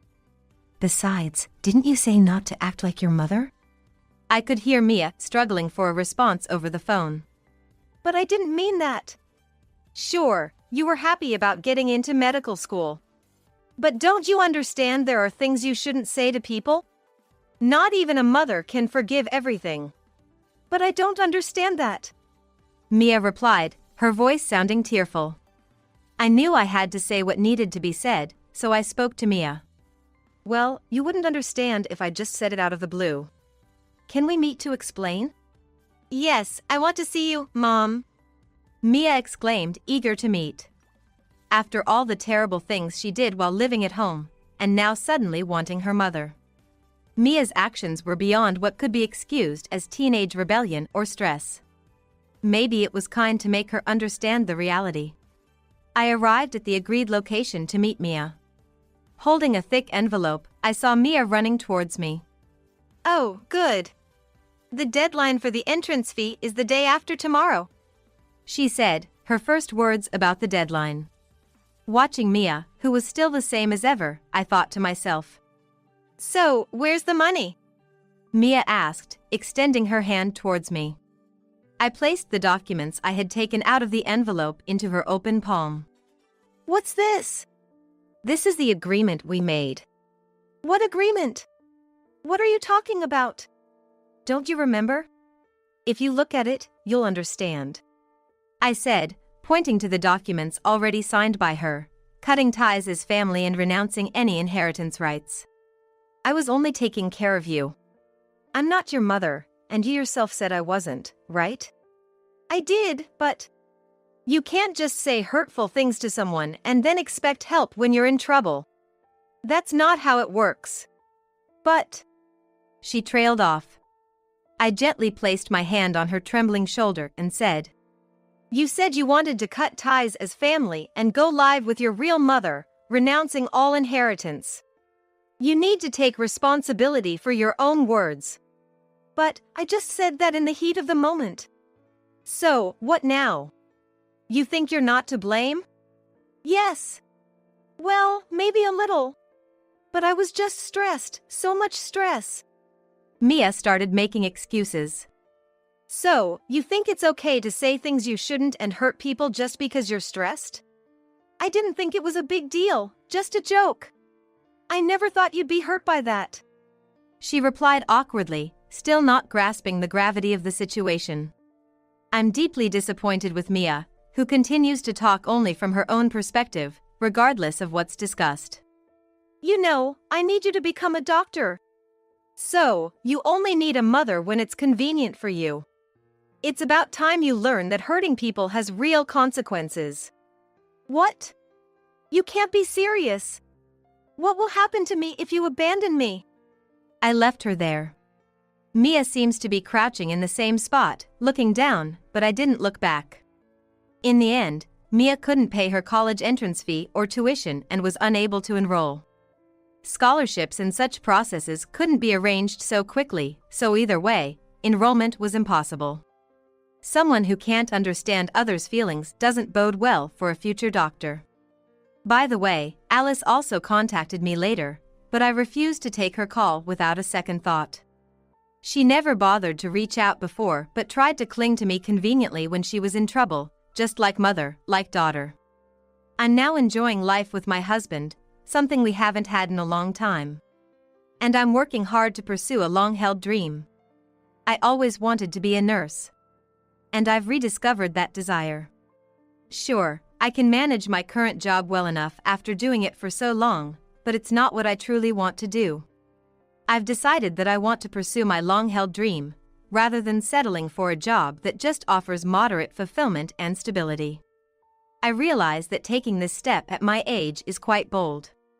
But I've decided to stop keeping my desires bottled up and hidden away in the depths of my heart. Today, I'll continue studying for the college entrance exams. Having a family member who finished only high school is a disgrace to the whole family. Engagement's off. Just as he said that, my father-in-law reached for a beer bottle nearby. And, unbelievably, he started pouring beer over my mother's head, who twisted her face in shame. I was lost for words at this shocking sight. But my mother-in-law, unconcerned, turned a mocking gaze towards me and said, "It's because there's something wrong with your mother, isn't it? Despite being a nurse, you couldn't find someone to marry you by the age of 40, right?" "Right, Rachel?" It wasn't me who snapped at that moment, it was my mother. "Then I'll cancel the $200 million account." Of course, my in-laws must have thought she was joking. After all, they had insulted us so much, there's no way we could have a $400 million fortune. That's what they had assumed. But the next moment, my father-in-law froze. "Rachel, can you call Tim?" He couldn't understand why Tim's name came up at that moment. My mother's words were not a bluff. It was the truth. When they realized that, my in-laws ended up begging for our forgiveness. My name is Rachel. I'm currently 40 years old, single, and working at a hospital. I belong to a department dominated by women, where there's little chance for romance. However, concerned about this, a colleague from work introduced me to someone. That someone later became my husband, John Ortega. John works for a company that handles system-related work for our hospital. He's said to be 35 years old. I had heard rumors of him being a refreshing, handsome man. Such a person would normally be married or at least have a girlfriend. Yet, John had been single for several years. My hobbies are touring on big bikes, fishing, and I also like camping. I often go alone. In other words, he was a prime catch not often found on the marriage market. But spending time with John revealed his playful side and his kindness in always putting others first, and before I knew it, I was drawn to him. When I proposed we start dating, he happily agreed, and after about 6 months, we were in a serious relationship with marriage in mind. Everything with John was going incredibly smoothly. We were both of a certain age and even talked about moving in together. Rachel, what do you think? I'm okay with us moving in together. I think so too. Plus, if we want kids, considering my age, it's better to decide sooner rather than later. Fortunately, our lifestyles and values aligned perfectly, so we quickly rented an apartment and started living together. A month after we began cohabitating, I was relaxing at home after a night shift. Suddenly, the doorbell rang. I wasn't expecting any deliveries today, and we hadn't told anyone about our new place. Who could it be? Wondering, I went to answer the door, and there stood a woman I didn't know. She covered her mouth with a fan and wore a hat and sunglasses, making it impossible to see her expression. Facing this suspicious person, I swallowed hard. I'm Kelly, John's mother. I heard my son started living with someone, so I came by. It's awkward to talk here, may I come in? Initially frozen with confusion, I eventually understood the situation. It seemed that John's mother had come to see if I was suitable for her son, now that he had finally started a serious relationship and moved in with someone. My son has always been poor at judging character. If you're going to be my daughter-in-law, you need to be perfect, she said. Okay. Although her directness made me uncomfortable, I let her into the room. The last thing I wanted was to cause any issues that could strain my relationship with John. So, I just smiled and made sure not to argue with my mother-in-law. Without even a "may I come in," she barged into the room, ran her index finger across the top of the cabinet by the entrance, and, frowning, said, "Oh, there's dust here. If you don't clean every day, the whole house will end up a dusty mess, you know?" The dust wasn't as bad as my mother-in-law made it out to be. It was just the normal amount that accumulates from living.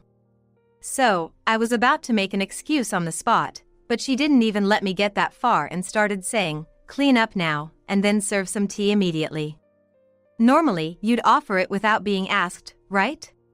Troubled as I was, I vacuumed and ventilated the room, then tidied up and called out to my mother-in-law. Then, with a huff, she said, "This is less than 30 points. As a wife, that's a failing grade," and blandly reported her grading. Reluctantly, I apologized and served her the tea as she demanded, only to be told, "This cheap stuff tastes awful," and when I served some snacks, "These are the worst knockoffs of luxury goods."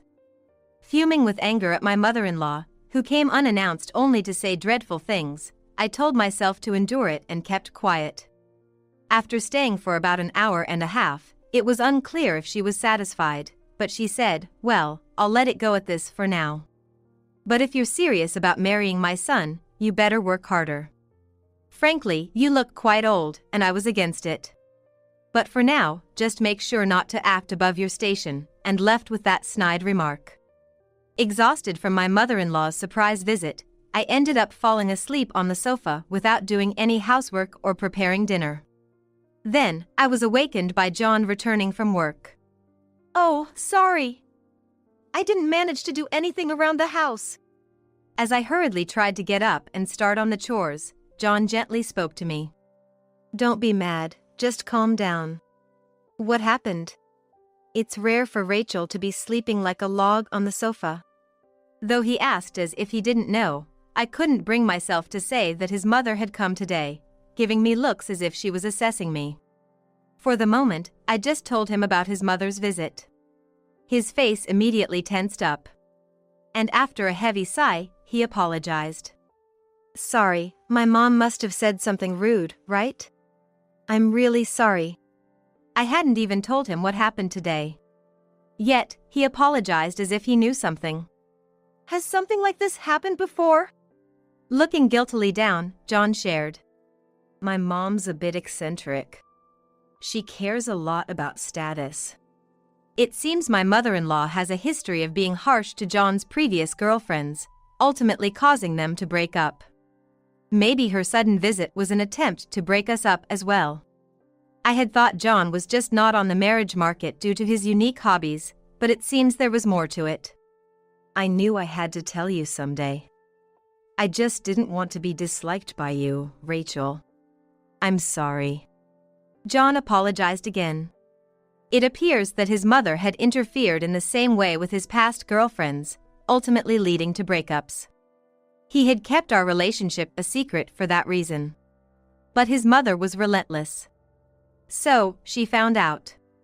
We concluded she must have followed us after seeing us together somewhere. I was taken aback when I heard it, but given what I witnessed from his mother today, it wasn't out of the question. I'd be lying if I said I wasn't anxious. But I love John. When I told him so, John smiled, relieved.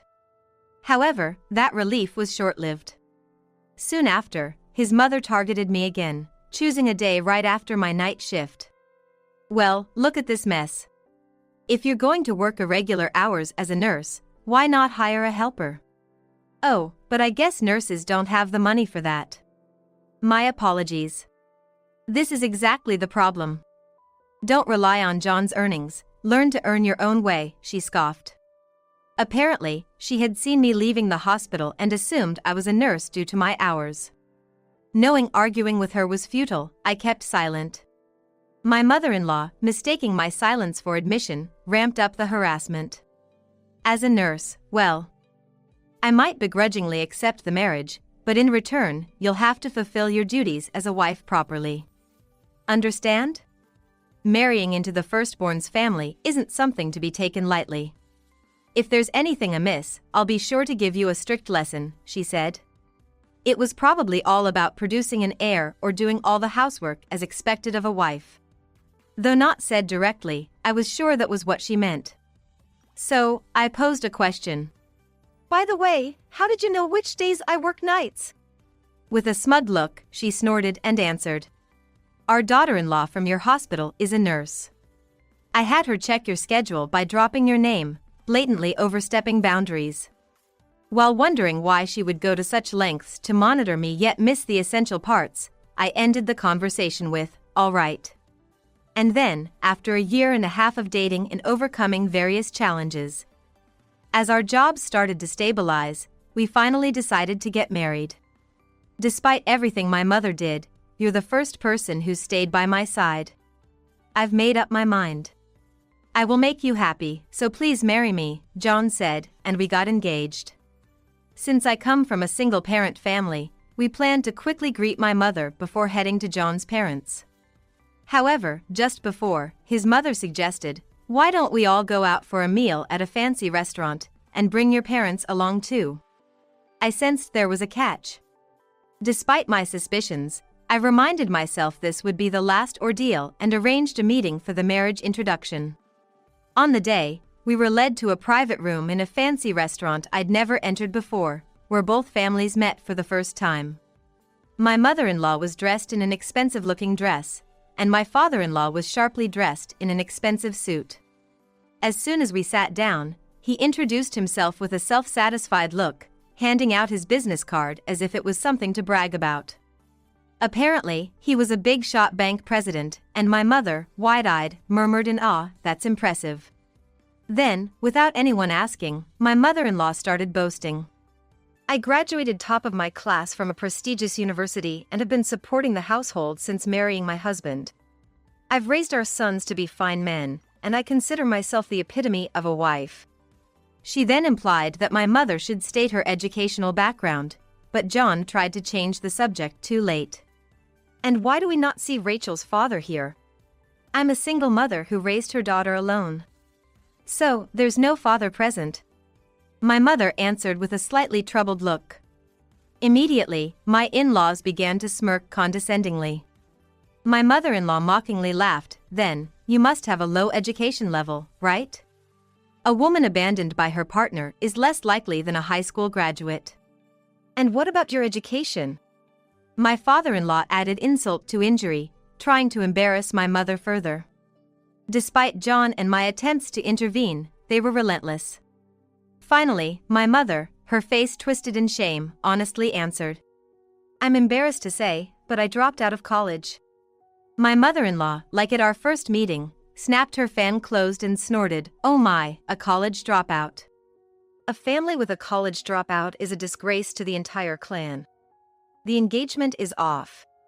My father-in-law went as far as to say, causing me to tremble with anger. Then, my mother suddenly raised her head and protested to my in-laws. My educational background has nothing to do with my daughter's marriage. But my mother-in-law turned to me, blatantly disparaging me. It's because there's something wrong with your mother, isn't it? Despite being a nurse, you couldn't find someone to marry you by the age of 40, right? Right, Rachel? The next moment, unbelievably, my father-in-law poured beer over my mother's head. We are talking right now. You haven't been given permission to speak, have you? My mother was left speechless in shock. Seeing this, John stood up, unable to bear it any longer, but it was not him but my mother who stopped him with a hand gesture. Then I'll be canceling the $400 million account. My usually calm and never yelling mother said, her voice shaking with anger. Seeing their reaction, my in-laws chuckled, what a joke. And what a ridiculous way to argue, but they were about to be shocked by a startling truth. A passing employee hurriedly brought something to clean up, and after my mother briefly left the table, she returned with a smile and said to me, "Rachel, could you call Tim, please?" At that moment, the smile vanished from my father-in-law's face who had been mocking us earlier. Trembling, he barely managed to say, "Tim. Why bring up Tim's name?" Neither my mother nor I answered him. Following my mother's request, I was about to stand up and call Tim when my mother-in-law, sensing something, tried to stop me. "Wait, just a minute. We're still talking here." But for me, enough was enough. My mother had given up her dreams to have me at a young age and raised me all by herself, enduring disparagement. I could tolerate a lot when it came to myself, but not when it came to my mother. "Who is Tim?" John looked puzzled, not keeping up with the conversation. So, I explained that Tim was the branch manager of the bank where my mother had an account. My mother has an account worth $400 million, including cash deposits and various financial instruments like stocks. Given the amount, Tim, the branch manager, naturally handles her account, I said. This news caused even more disturbance among my in-laws, particularly my father-in-law, who was stunned to learn that my mother had such a significant sum in a branch of the bank he presided over. He had thought it was all a bluff, but the mention of the branch manager's name and my move to actually call him made it seem all too real. Trying to salvage the situation, my father-in-law, maintaining a facade of composure, made a ridiculous suggestion. "Well, let's hear you out. And pouring beer over your head was just a way to let commoners enjoy a good beer with all their senses. So, it was not meant as an insult. Don't get it wrong, okay?" His condescending tone only reignited my anger. It was clear his pride was still in the way. Thinking that these people wouldn't understand unless I spoke up firmly, I directed a cold gaze at them and bluntly said, "There's no reason for us to listen to someone who behaves like that. Pouring beer over someone's head is not something a decent person does. We'll be speaking to the branch manager about the insult and the cleaning bill for my mother's clothes, and we'll proceed with closing the account," I retorted, colder than ever. My father-in-law, taken aback by my boldness, blustered, "If this turns out to be a joke, I'll sue all of you." Then, my mother sighed softly and placed a business card in front of my father-in-law, who went from red-faced anger to ashen in an instant. When my mother-in-law nervously asked what company it was, my father-in-law whispered, "It's one of our biggest corporate clients." "No way. Why is the CEO of that company you?" My mother-in-law's face turned pale as she turned back to us. My mother, who had been grimacing in humiliation just moments before, now introduced herself with a resolved expression. "Let me reintroduce myself. I'm Nora, Rachel's mother and the president and CEO of this company. I usually send my vice president or other employees for regular transactions, so it's fine if you don't remember me.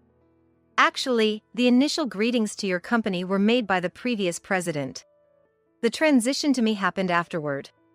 Well, now I see how insignificant my position as president is to you.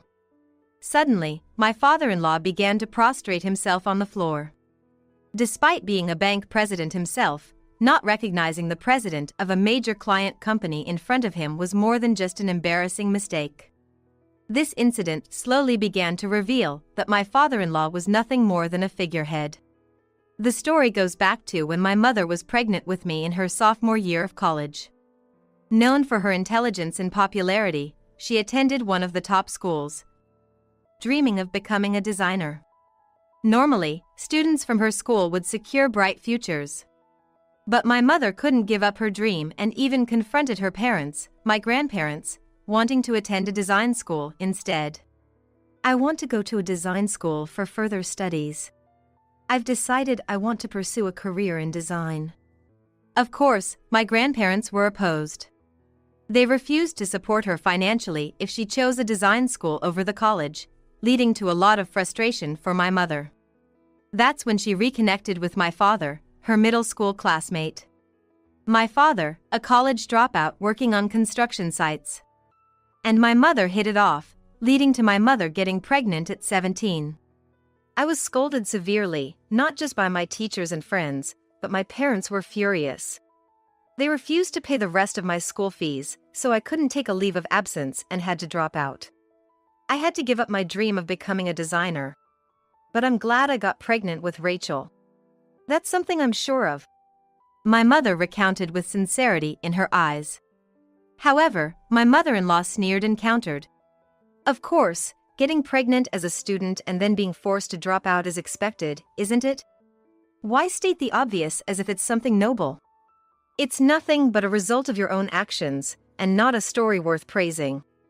Plus, being abandoned by the very person who got you pregnant, how pathetic. And what does this have to do with the current situation? Are you trying to garner sympathy? Ha, don't make me laugh. Then my mother, narrowing her eyes, continued her story calmly. After being forced to drop out of school and disowned by her family, she lived with my father, the child's father. They were indeed married. My father had promised to take responsibility and married my mother, but he collapsed suddenly at work one day and never came home. My mother heard from the company presidents at the time how it was a great loss because my father was a very hard worker and sincere. With no diploma and no chance of pursuing her dream as a designer anymore. My mother had a duty to raise me properly. That required money, so she resolved to speak to the president at the time. Please let me work here. I'll carry heavy things, I'll get any qualifications needed. I don't need any special allowances or treatment, just please let me work here. And so, my mother became a rare female construction worker at the time. To my father-in-law, who looked puzzled, my mother said with a calm face. A small company that only had 10 employees at the time has grown this big. I still believe that's something to be proud of. My father-in-law, who hadn't caught on yet, finally seemed to realize what she meant. You can't mean you're the successor of that company, and after taking over as president, you've grown it to this size. My mother just smiled, which only made my father-in-law more anxious. He started fidgeting, clearly unsettled. It seemed my mother-in-law realized as well, and despite having demeaned my mother earlier, she now looked visibly shaken, her eyes darting around. Wait, if you put it that way, it sounds like that small company is now this big company we have a major contract with. Surely, a dropout couldn't possibly. But then, both of them looked back at my mother's business card again. My mother nodded smugly. My in-laws trembled, realizing the person they had looked down upon had climbed from the depths to become a true success story. You judged my mother based on her being a dropout or leaving college, right? But to her now, being a dropout or anything like that doesn't matter. She's achieved success on her own and raised me well. That's the reality, I said. My father-in-law, being a big bank president, must have understood the magnitude of my mother's achievements. It was time to press the point. Sure, getting pregnant and giving birth have many risks. But because of my mother's decision, I am here today, and she raised me to be the person I am. You can't twist this fact. With the results to show for it, why do you find joy in nitpicking the process? Is that the right thing to do? Unable to bear my cold gaze, my father-in-law averted his eyes, looking frustrated. My mother-in-law, still trying to find some way to retort, muttered, Okay, so your mother is amazing. But you're just a nurse. Planning to live off your mother and husband's money, huh? How disappointing. You're just riding on your mother's coattails, how pathetic. Just because your mother is incredible doesn't make you special, you know? It seems that's just her nature. Shifting the target to me since she couldn't find fault with my mother anymore. Then John, finding it easier to speak up, finally said, Mom, you've been mistaken all along. Rachel isn't a nurse. She's a doctor. This revelation stunned my in-laws. Especially my mother-in-law, who had been concocting her own narratives, now reduced to silently mouthing words in shock. After a moment of silence, my father-in-law, with a strained voice, began to blame my mother-in-law. You said Rachel was just a nurse, an insignificant person. But what now? She turns out to be a doctor. Did you deceive me? What's with that tone? All this time, I've been keeping unwanted bugs away from John, haven't I? And now, a small mistake and it's all my fault. You're the one always blaming others without doing anything yourself. They began to argue among themselves, a clear sign of discord. Witnessing this unbearable scene, I let out a sigh and revealed the truth. I've always wondered. If the second son's wife was a nurse at the same hospital as me, knowing my shift schedule, she couldn't have been a stranger. My mother, sensing what this meant, smiled. John, knowing everything, stayed silent, waiting for me to continue. My in-laws swallowed hard, watching us intently. In the midst of this, the truth that shocked them was revealed. The second son's wife, who had been leaking my shifts to my mother-in-law, was a nurse from the same clinic. Feeling guilty, she apologized to me. My mother-in-law had mistaken me for a nurse, so she deliberately hid the fact that I was a doctor. Her name was Michelle Smith. You understand now, don't you? At those words, my father-in-law stood up abruptly. Smith. Wait, that's my wife's maiden name. He began to panic. What? Divorced? When did this happen? I had no idea. My mother-in-law exclaimed, clearly disturbed. But John, with a snort, revealed the truth. They're not divorced, nor is it the maiden name. You know why? Because he changed her family name. Unable to bear the fact, my in-laws' complexions worsened. I've never heard of such a thing. What's going on? My mother-in-law collapsed to her knees. My father-in-law, who had assumed his second son had brought a wife home, murmured to himself in shock, sinking down like my mother-in-law. As they struggled with the revelations, I decided it was time to deliver the final blow. John has something to say about our marriage as well. I hinted, causing my mother-in-law to cover her ears and shake her head in denial. My father-in-law, in a daze, turned to John, who placed a marriage certificate on the table and declared, I can't deal with any more of your farces. Depending on how you acted, I thought I could endure it, but pouring beer on someone, berating them, and taking pleasure in their misfortune is just shameful behavior for parents. Stung by their beloved son's harsh words, my in-laws looked on the verge of tears. My mother-in-law, finally grasping the situation, begged us to wait. Please reconsider. Please, stop making things difficult for us. My mother-in-law pleaded, her voice quivering. My father-in-law, desperate to appease us, added, If only you had told us you were the president from the start, none of this nonsense would have happened. And to think, canceling a $400 million account over this, impossible, right? John, calm down. Don't do something unnecessary. Their pleas felt like a last-ditch effort, leaving me speechless with disbelief. What are you even saying now? It's you two who orchestrated this situation. You've brought this upon yourselves. Such a thing, John. They protested, but my mother, having had enough, began calling her phone. Tim? It's been a while. Yes, I wanted to talk about the account. As my mother spoke, my father-in-law seemed to realize the gravity of the situation. I'm so sorry. Please, not the cancellation. However, my mother, looking on with a cold gaze, sharply retorted. If I weren't the president of one of your bank's major clients, but instead a single mother working night shifts or juggling part-time jobs, would you have apologized to us face to face? Unable to respond immediately, John quickly backed up my mother. Dealing with people who judge others solely based on appearances or titles is not something we're willing to tolerate. We're done with your family for good. So, please, don't bother me, Rachel, or my mother-in-law anymore. I decide my own life. Realizing they were losing their precious son and facing damage to the bank, my in-laws broke down in tears. You've lived looking down on others, and now it's come back to haunt you. Learn from this and become someone who can treat people with kindness. Though, it might be too late for that. The reason both your sons chose to leave the house is undoubtedly because of you. By the way, mother-in-law, who really is the fox borrowing the tiger's fierceness between you and me? Wink. This sarcasm hit my mother-in-law hard, causing her to shed tears of frustration. In the end, both could only offer shallow apologies.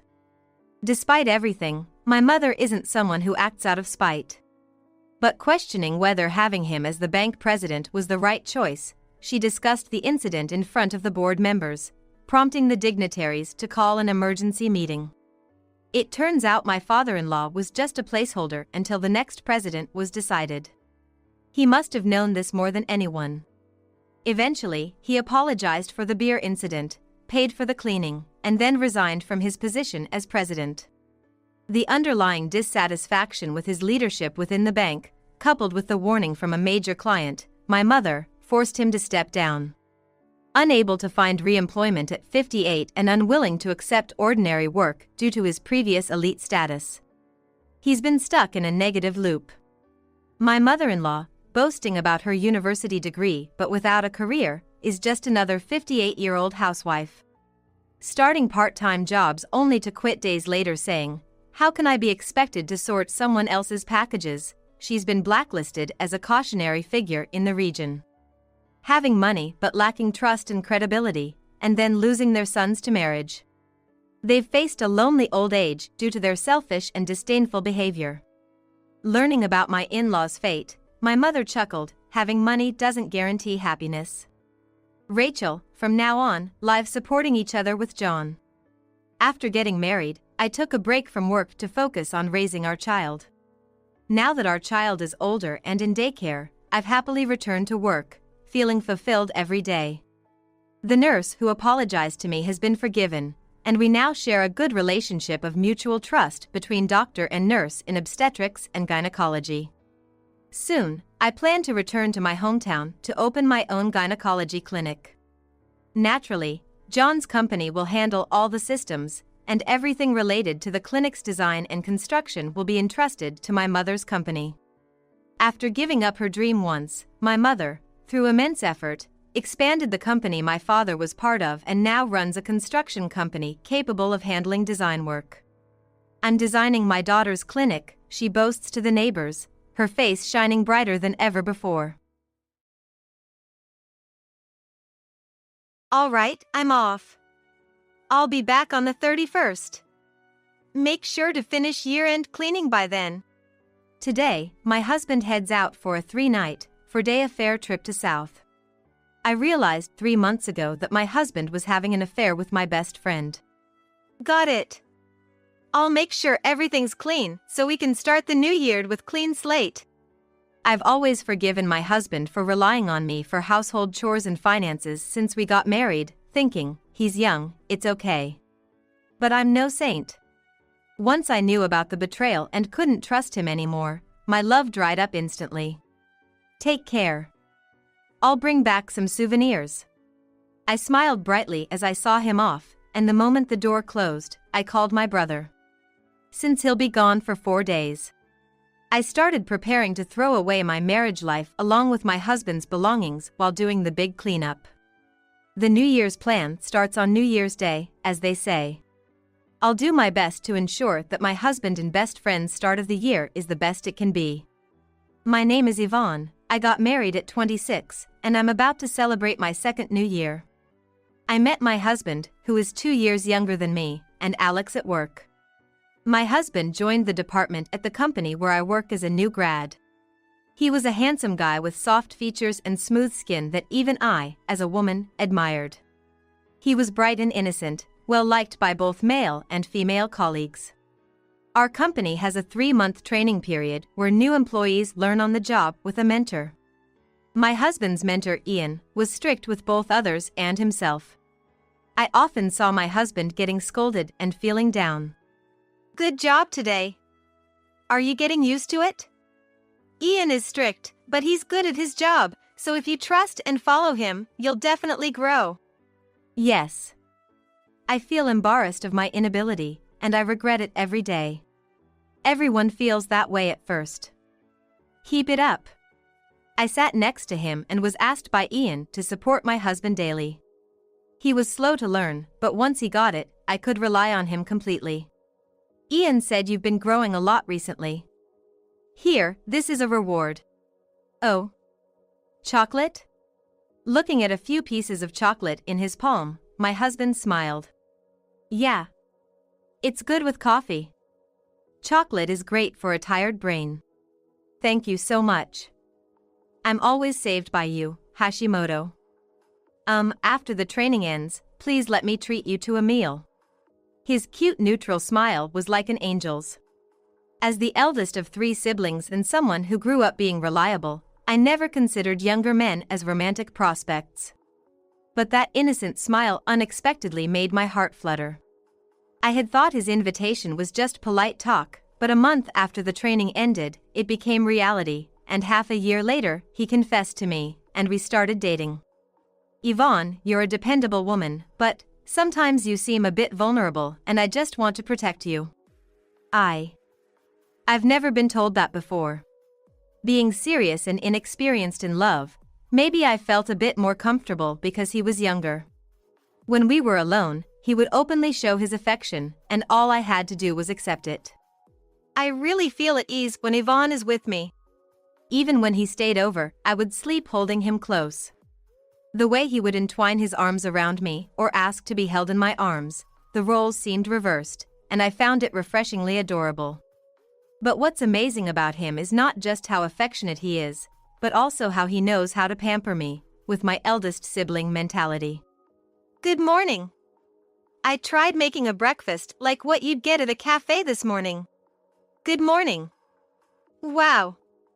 It really is like a cafe breakfast. Would you like coffee or tea, princess? Occasionally treating me like a princess always made my heart skip a beat. When I was feeling down about a mistake at work, he would casually take me for a drive to the beach on the weekend, listening to my complaints while driving.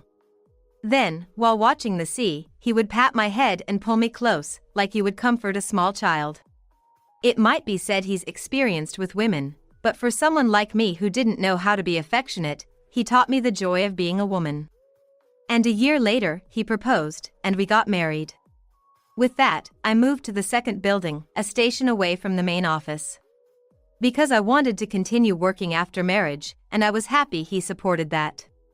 But it was a bit later that I realized that this reason was a manifestation of his hidden true nature. Even after marriage, he remained kind, but his way of showing affection changed a bit. Like I was being gently rolled in the palm of his hand. Yvonne, you're such a good wife. You're tidy and a great cook. I'm really happy I married you. Thank you for everything. Yeah. I'm happy too. It's not just that he's good at showing affection, he really understands me. Maybe it was because I couldn't let go of my stance as the older one. Even though we both worked, I realized that all the household chores had become my job. My husband would put his dirty clothes in the laundry basket and his dishes in the sink, and he didn't mess up the room. So, it wasn't too stressful, but he never took the initiative to do chores. The only exception was on weekends we spent together. He would make breakfast and say, "Sorry, I always end up relying on Yvonne when I get home. I can only relax in front of you," as he smiled and poured me fresh coffee. With gestures like these, even if I sometimes thought, why do I have to do everything? I ended up forgiving him. It's like after we got married, my husband had become like a well-behaved son. If this was all calculated, he'd be quite the strategist. Another thing that made me feel like I was falling into my husband's trap was the household finances. Instead of splitting everything 50-50ths, I ended up paying more like 70-30ths. This was partly because we started our married life by moving my husband into the apartment I was living in, and I had often paid for things as his senior before we started dating. The rent and utilities will be deducted from Yvonne's account, so I'll cover the groceries and other monthly expenses. Until we find a new place and move, that's okay, right? Okay. But we'll continue to pay our own insurance and phone bills as before, right? Of course. My 2-bedroom apartment was close to our company and reasonably sized. Even though we were both working, the utilities hadn't gone up much, but something didn't quite sit right with me. But I believed and turned a blind eye thinking, this is only until we have kids or until we move to a new place. Looking back, I might have been enabling my husband's dependency. The increase in household chores made me feel the reality of being married, but it seemed like my husband's life hadn't changed much from when he was single. My husband, who has many friends, would go out drinking after work or go out on weekends. After paying his share of the household expenses, he would spend all his remaining money on hobbies and fun, with no savings at all. His family lived about an hour away by plane, and we needed to save for visits home. 3 months into our marriage, feeling anxious, I suggested to my husband, "Hey, considering our future moves and having kids, let's start saving together." "Well, I kind of remain living like this for now, but if you thinks we should, then let's do it." I end up spending everything if left to my own devices. Great. How about $600 each per month? $600, huh? Well, can't help it. Okay. I was worried he might be reluctant, but I was relieved my husband agreed to save. I thought it was impossible to handle the future savings for both of us on my own. Despite some complaints about my husband, he would reserve one day of the weekend for me and invite me out for meals or trips on anniversaries. We were getting along pretty well. One day, I got a call from my best friend Mary, who had attended our wedding. Mary got married right after graduating from college and became a stay-at-home mom, so we hadn't been in touch much for the last few years. Thanks for inviting me to your wedding. It's been a while, can we meet up sometime? We didn't get to talk much at the ceremony. Yeah, I'd love to see you too. But Mary, can you make it out? Isn't Anna only 4 years old? It's fine. I'll have my parents watch her for a day. Oh. And my mom says congratulations. She was really happy about your marriage, Yvonne. Mary was a co-worker from our college days, a year younger than me, but we hit it off from the first time we met. At one point, we were inseparable, visiting each other's homes and getting to know each other's parents. Ah. Sorry, I need to bathe Anna soon. It's a good day for me though. We decided to meet the following Saturday and hung up. I was so happy to have a chance to talk with Mary after such a long time. Today, I got in touch with my best friend Mary who came to our wedding. I'm going to meet her next week. Oh. Mary, who is that again? Remember, the one who got married right after college. We talked about how she still looks cute even as a mom. Really? Sorry, I don't remember much. Have fun though. On our wedding day, my husband was like, "Is she really a mom?" and it seemed like we had a good time talking about it. But, it's probably hard to remember everyone when you meet so many friends and acquaintances at once. At this moment, I couldn't see through the lie my husband told. The next week, when I arrived at the cafe where we agreed to meet, Mary was there waiting, looking slim as ever with her wavy hair looking cute. The only change was that she was wearing flats. It felt like turning back time, and we rejoiced at our reunion, screaming and grabbing each other's hands. Yvonne's husband is such a cutie. What do you call him? Probably just Alex? He's younger and so cute, but I just call him Alex. Mary was eager to hear about my husband, so we indulged in bragging about how cute my husband is, which we usually couldn't do, and had a blast. It felt nostalgic, passionately talking about our faves like we used to in our student days. Mary seemed to be happily living in her newly built home. Don't let your guard down just because you're married, Yvonne. Make sure you keep a tight grip on Alex. Otherwise, someone might snatch him away. Right, he's such a cutie, I'll be careful. We joked around until we parted, and I had the best day. This was the first time I could honestly brag about my husband to someone else. I truly thought that once we had kids, I'd want our families to hang out together. I never imagined someone would actually try to take my husband away. 2 years into our marriage, on a particular Sunday, I was having lunch at a fancy hotel restaurant with 4 girlfriends. A friend who works overseas was back in town, so we gathered for the first time in a while. The restaurant, located on a high floor, was so popular you couldn't get in without a reservation on weekends. After we finished eating and were talking about moving to a nearby cafe because we still had so much to chat about, that's when I saw him. My husband, his arm around a woman's shoulder, looking like a couple in love. Why? Next to my husband stood Mary, slim as ever, looking great in a light beige dress and her wavy hair. I felt the blood drain from my face. Even if they met by chance, you can't get into this place without a reservation. I lied to my friends, saying I suddenly felt ill, and left alone. The image of those two stuck with me even after I got home. My husband had said he was going to a day spa with college buddies. The thought that it was definitely an affair echoed in my head, but I couldn't bring myself to believe it. Could I have been mistaken? My husband was supposed to have forgotten Mary. But then, I heard Alex from the direction where the two of them were walking closely. I recognized that name. That night, when my husband came home, he smelled of nice soap. But I knew it wasn't from the spa.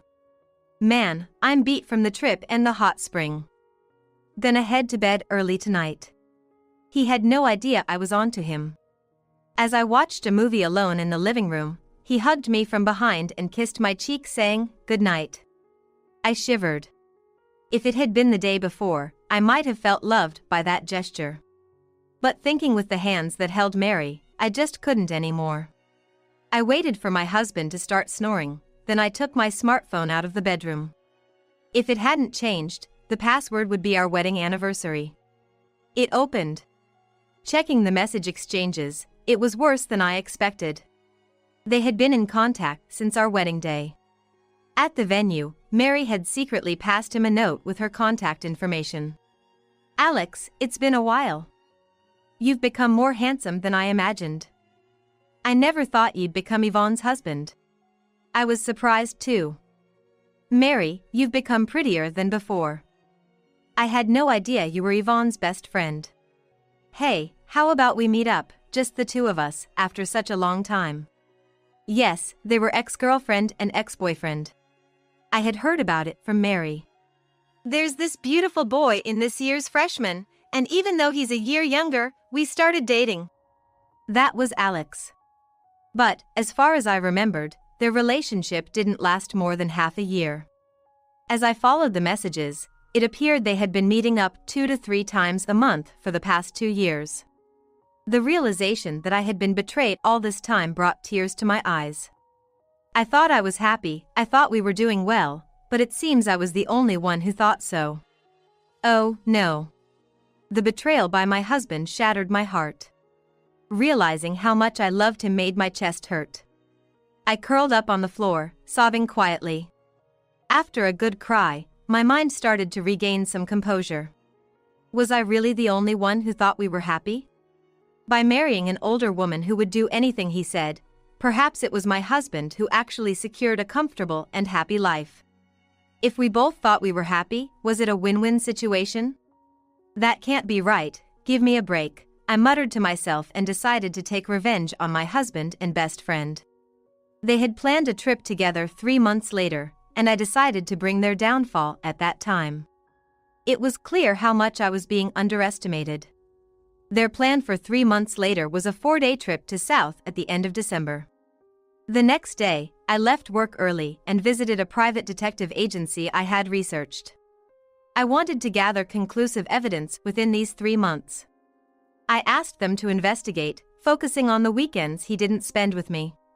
The agency told me to act normally around my husband until the results came out, which was a kind of hell in its own way. Every touch reminded me of his relationship with Mary, sending shivers down my spine. Disgusting. Even when he smiled sweetly, tilting his head cutely, I felt nothing. It was as if a filter had been removed, and all I felt was disgust. About a month later, the agency contacted me. They had taken a large number of photos that served as definitive evidence of their affair. Since reuniting with my husband, Mary had been pretending to go to her part-time job on weekends after leaving her daughter with her parents. Surprisingly, most of the expenses for their dates were covered by Mary. This was the same Mary who had always been good at being spoiled, claiming, "It's common sense for the man to pay." And there were photos of her giving him an allowance at the end of their dates, which somehow fully woke me up. With the investigation results in hand, I went to my parents' house. I planned to tell them everything, but my younger brother Kate was there too, so I involved him as well. I shared the whole situation, my desire to divorce my husband, and my plans for revenge. Showing them the evidence photos, my father's face turned red with anger. "Get a divorce and come back home right now." My father was shaking with fury, ready to confront my husband, so the three of us desperately stopped him. "Dad, let's go with my sister's plan. It's more peaceful than a fight, and revenge sounds fun. I'll help too." He was probably trying to lighten the mood. My college student brother's casual words felt like a rescue. As I shared my plan for revenge, the three of us got more excited about it. "Oh. Then, let's invite Sally for a fun family trip. I'll call her." In the end, we also invited my sister Sally, and a fun family trip for the end of the year was arranged. Somehow, I started looking forward to the end of the year. In December, my husband told me, "I'm going on a trip with my college buddies at the end of the year." What? During the holidays? Yeah, one of them is having a small wedding ceremony. We decided to join in and make a trip out of it, all at our own expense. While I was impressed by his clever excuse, I tried to stop him. "Really, do you have to go? It's the end of the year. Who's more important to you, me or your friend?" I tried to sound a bit mean, but my husband seemed not to notice. Instead, he looked surprised, as I rarely make a fuss. "Oh. Sorry. You're more important to me, but attending a friend's wedding isn't something that happens often. Please forgive me." He's willing to beg just to go on this affair trip with Mary. Somewhere deep down, I had been hoping that during these 3 months, my husband would stop his affair with Mary. Maybe I wanted to steer my feelings toward not divorcing. But now, any doubts had disappeared. December 28th, the day of the trip. Today, my husband leaves for a 3-night, 4-day affair trip to a southern country. How many times I wanted to kick him as he happily prepared the night before. "Well, I'm off. I'll be back on the 31st. Sorry, but please finish year-end cleaning." "Got it. I'll make sure everything's clean so we can start the new year off right." I've always forgiven my husband for relying on me for household chores and finances since we got married, thinking, "He's young, it's okay." But I'm no saint. Once I knew about the betrayal and couldn't trust him anymore, my love dried up instantly. "Take care. I'll bring back some souvenirs." I smiled brightly as I saw him off, feeling annoyed as he hugged me one last time. The moment the door closed, I called my brother Ken. "Hey, Ken? He's gone now, so any time is good. I'm going to move out.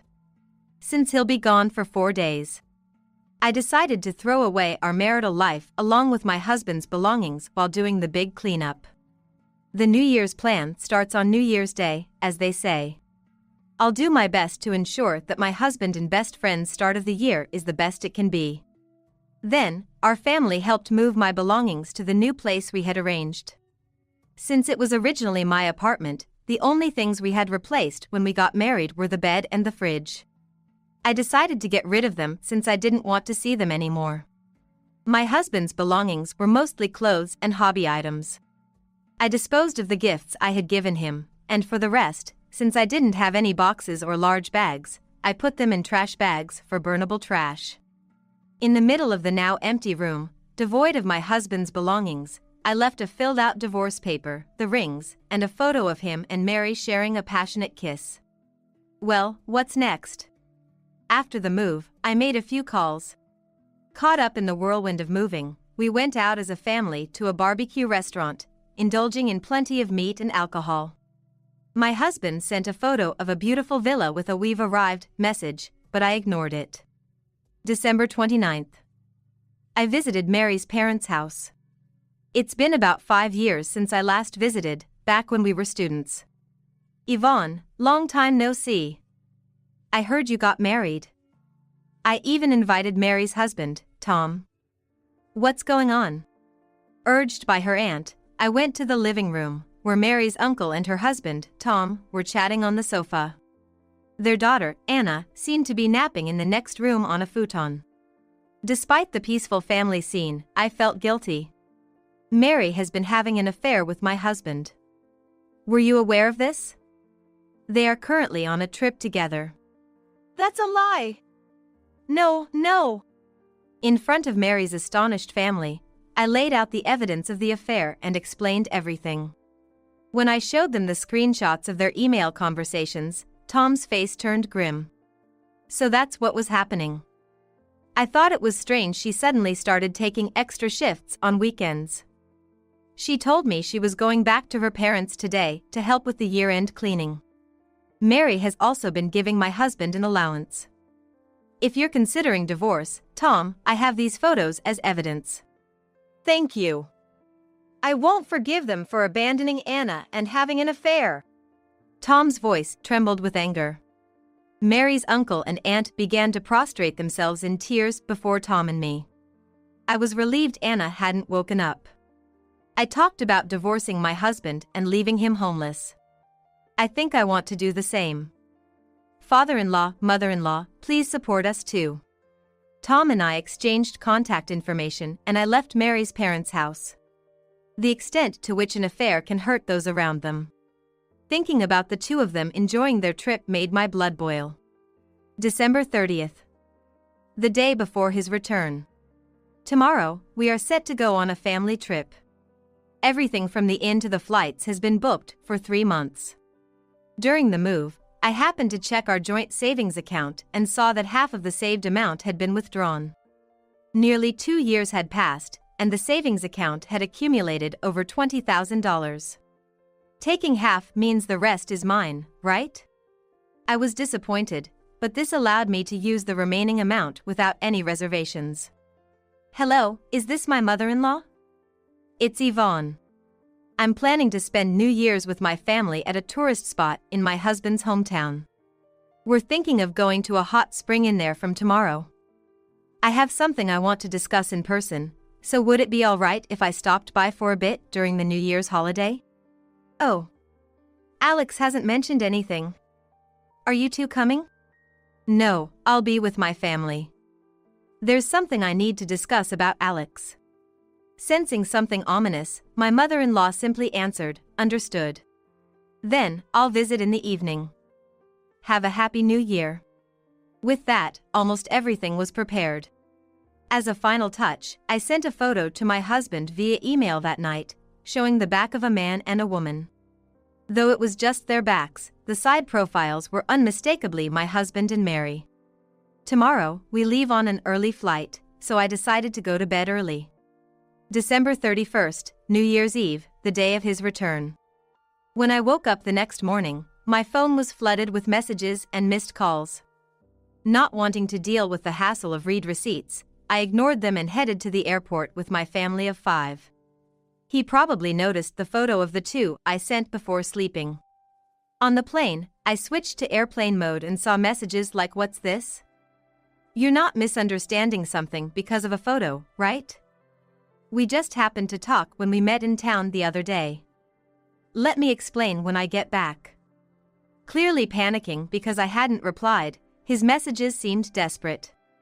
Today, we plan to enjoy the local tourist spots until it's time to check into the inn. The excitement of going on a trip with the entire family for the first time since becoming adults was palpable. It's the first time we're traveling as a family since we've grown up. Disappointed in my brother-in-law, but I guess I'm a bit thankful. Yeah, seriously. Don't lose tomorrow, sis. After checking into the inn and taking a bath, I turned off airplane mode, and immediately my husband called. Winter evenings come quickly, it was already dark. Maybe he's made it back home by now? Hello? Yvonne? Thank goodness. I got through. Where are you? The house is dark and everything's gone. Welcome back. Did you enjoy your trip with Mary? No, it's not like that. Let me explain. I went to your parents' house and nobody was there. I was worried. It seems my husband had even gone to my parents' house. I'm glad we all went on this trip. Did you see the room? It's all cleaned up. You should leave soon too. I've already contacted them about the cancellation. You're kidding. What am I supposed to do now? It's New Year's Eve. And I haven't saved up for moving expenses. I couldn't help but laugh at my husband's voice filled with despair. There's still the built-in lighting, so the lights will work, but there's no air conditioning. And since I disposed of the futon, spending New Year's Eve in that room will be tough. Don't worry. Mary is probably being kicked out of her house right about now too, so you two can spend New Year's together. Don't be so down. I've booked a flight for tomorrow, so you can spend New Year's at your parents' house. What? He was clearly shocked by the unexpected news. It made me feel almost like the mastermind behind a prank. Make sure you fill out the divorce papers I left in the room and bring them with you. We'll talk about the rest at your parents' house. I'll be waiting. Have a good year. Wait, my parents' house. I cut off the call after saying my piece and sent him the airline booking site and reservation number. Shortly after, a sobbing Mary called me. Hey! Why did you tell my husband? I can't get into my house. It's New Year's Eve. There's no way any hotels are available. The price of an affair is high, isn't it? Seems like a fitting punishment. Alex seems to be free too, so why don't you spend it together? No. Yvonne, I'm sorry. Please, talk to your mom for me. I can't even get into my own house. Mary's voice was filled with the same kind of despair as my husband's, which was amusing. Tom had already changed the locks and had gone back to his parents the day before. I decided to ask Mary something I had been curious about. So, did the one that got away seem bigger? Or did you just want to laugh at me behind my back? What? No. It was just a fling. He was originally my boyfriend, so if anyone snatched him, it was you. I never intended to wreck a home. Mary's self-centered and incomprehensible response infuriated me. Don't mess with me. You wreck someone's home and think you can get away with it? I'll be demanding compensation, so make sure you're ready to pay up. You're lying. Yvonne. We were. Just so you know, we're not friends or anything anymore. Mary seemed to start shouting something, but I had said what I wanted to. I decided to leave the rest to a lawyer and blocked her number. I wondered how the two of them would spend their New Year's Eve. But soon got lost in a lavish meal and delicious drinks, forgetting all about them. We all thoroughly enjoyed spending the end of the year and the start of the new one at a traditional inn for the first time in our lives. January 1st, New Year's Day. The final showdown. I went to the open-air bath from the morning and prayed to the already risen sun. According to a line message from my husband, he and Mary spent New Year's Eve hopping from one open bar to another and killed time at a fast food restaurant in the early hours. The only thought that came to my mind was, serves you right. We decided to visit a famous local shrine for the first shrine visit of the new year, then head to my husband's parents' house. My brother and sister planned to go shopping for souvenirs at the mall. Big sis, make sure you get your revenge. If you win, we'll celebrate your victory. I showed them my fist in solidarity. Upon arriving at my in-laws' house, we were greeted by several relatives who had come to visit. Happy New Year! Sorry for barging in with so many people so early in the year. Not at all. Happy New Year to you too. Please, come in. Although my in-laws were curious about the situation, we couldn't proceed without the main character. We chatted over tea prepared by my mother-in-law until the relatives left. And that's when my husband arrived. What? Dad, what's going on? Seeing our parents seated in the living room, my husband was amusingly taken aback. Welcome back. Did you bring the divorce papers? Both my husband and my in-laws looked at me in shock. To move the conversation along smoothly, I laid out the evidence of the affair and the hot photos of him and Mary on the table. Then, I bowed to my in-laws. Mom, Dad, I'm sorry, but we are getting a divorce. The shock of being declared divorced by the parents seemed to hit hard. So, I decided to give him a chance to explain kindly. This man left me to do the New Year cleaning while he went on an affair trip abroad with my best friend. Was it fun? It's not like that. Mary is an ex-girlfriend. I was just nostalgic. It was all just for fun. Best friend. My mother-in-law covered her mouth with both hands. My parents' cold stares pierced my husband. So, it was all just for fun. There's a small child involved, you know? You wanted to play even if it meant destroying both of your families? Even if it meant dipping into our savings? Did he think I hadn't noticed the misuse of money? Or had he forgotten that Mary had a child? My husband fell silent, words failing him, and my emotions exploded. You left all the housework and finances to me, even touched the joint savings. Did you think I would forgive anything? I'm not your convenient duck, nor your maid, nor your slave. Idiot. All the frustrations I had been bottling up came out in a scream. My husband quickly assumed a prostrate position. I'm sorry. I took advantage of Yvonne being older and kind. I'll make it right from now on, and I'll pay back the money I used, so. A dull thud reached my excited ears. What the hell are you doing? You idiot. My father-in-law, who had been silent until then, stood up and started hitting my husband. My husband's pale cheek quickly reddened. After being hit 2 or 3 times by my father-in-law, my husband lay on the floor, groaning. My father and mother-in-law had to pull away the still furious father-in-law and make him sit down.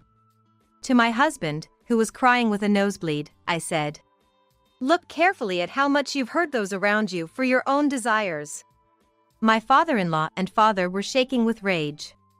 And my mother-in-law, mother, and I were in tears. Seeing this, my husband began to sob uncontrollably. Please write and send the divorce papers. I'll be filing for compensation. Don't worry about returning the joint savings money. I used the other half for this family trip.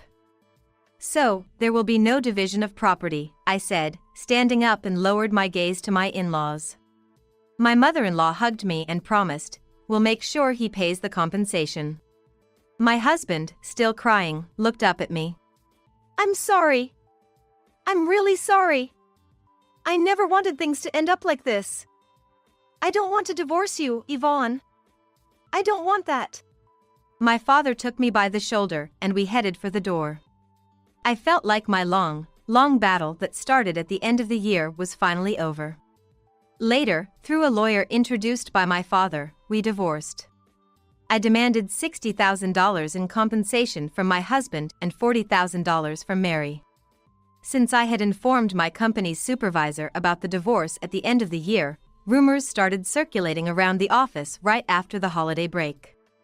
Unable to bear being looked at with disdain, my husband left the company as if fleeing, 2 months later. Mentally exhausted, the last time I saw him, his once silky soft hair seemed to have thinned a bit. Right after the divorce, my husband sent me creepy messages like I want to be hugged and sleep by Yvonne and I can't forget the breakfast scenes with just the two of us, so I immediately blocked him. It turned out, Mary was discovered to have been using household money for her affair with my husband, leading to her divorce. Likely because she dipped into the savings meant for Anna, she angered Tom to no end. Unable to gain custody of Anna and not allowed to return to her parents' house, Mary was left with nowhere to go. Tom also made sure to demand compensation from both Mary and my husband. After the divorce, Mary reportedly begged Tom for reconciliation numerous times, but to no avail. The two of them, having lost their homes, somehow ended up getting back together and living with each other. After all, they were two of a kind. Tom used to do the laundry. If I hadn't met you, I would have been happy. My life with Yvonne was happy every day. If only you hadn't seduced me. Both wanting everything done for them and being naturally dependent, their mutual dissatisfaction exploded. However, since both are in debt and can't leave, they seem to be living together, constantly fighting. I've gotten used to my new apartment life and am spending my days feeling refreshed. Winning the battle against my husband at the start of the year seems to have positively impacted my work as well. Since then, my family's relationship has improved even more, often saying, "Let's go on a trip somewhere again." Next year, I'm thinking about planning to spend the end-of-year holidays abroad. All right, everyone's presentations are done. Nick, the manager, said as he tried to move the discussion forward. Excuse me, I haven't. I recently found out something. Nick interrupted me and began to speak. There's apparently someone in this department who didn't graduate high school and is just a part-timer. Meetings should be for employees only. Absolutely right. His lackey, Mike, of course, agreed with Nick. I'm leaving. After leaving the meeting room, I started to shut down my computer. I noticed that an email had arrived, not in my personal inbox, but in the company's shared email. Thinking, there's no point in speaking up, no one will listen, I went home quietly.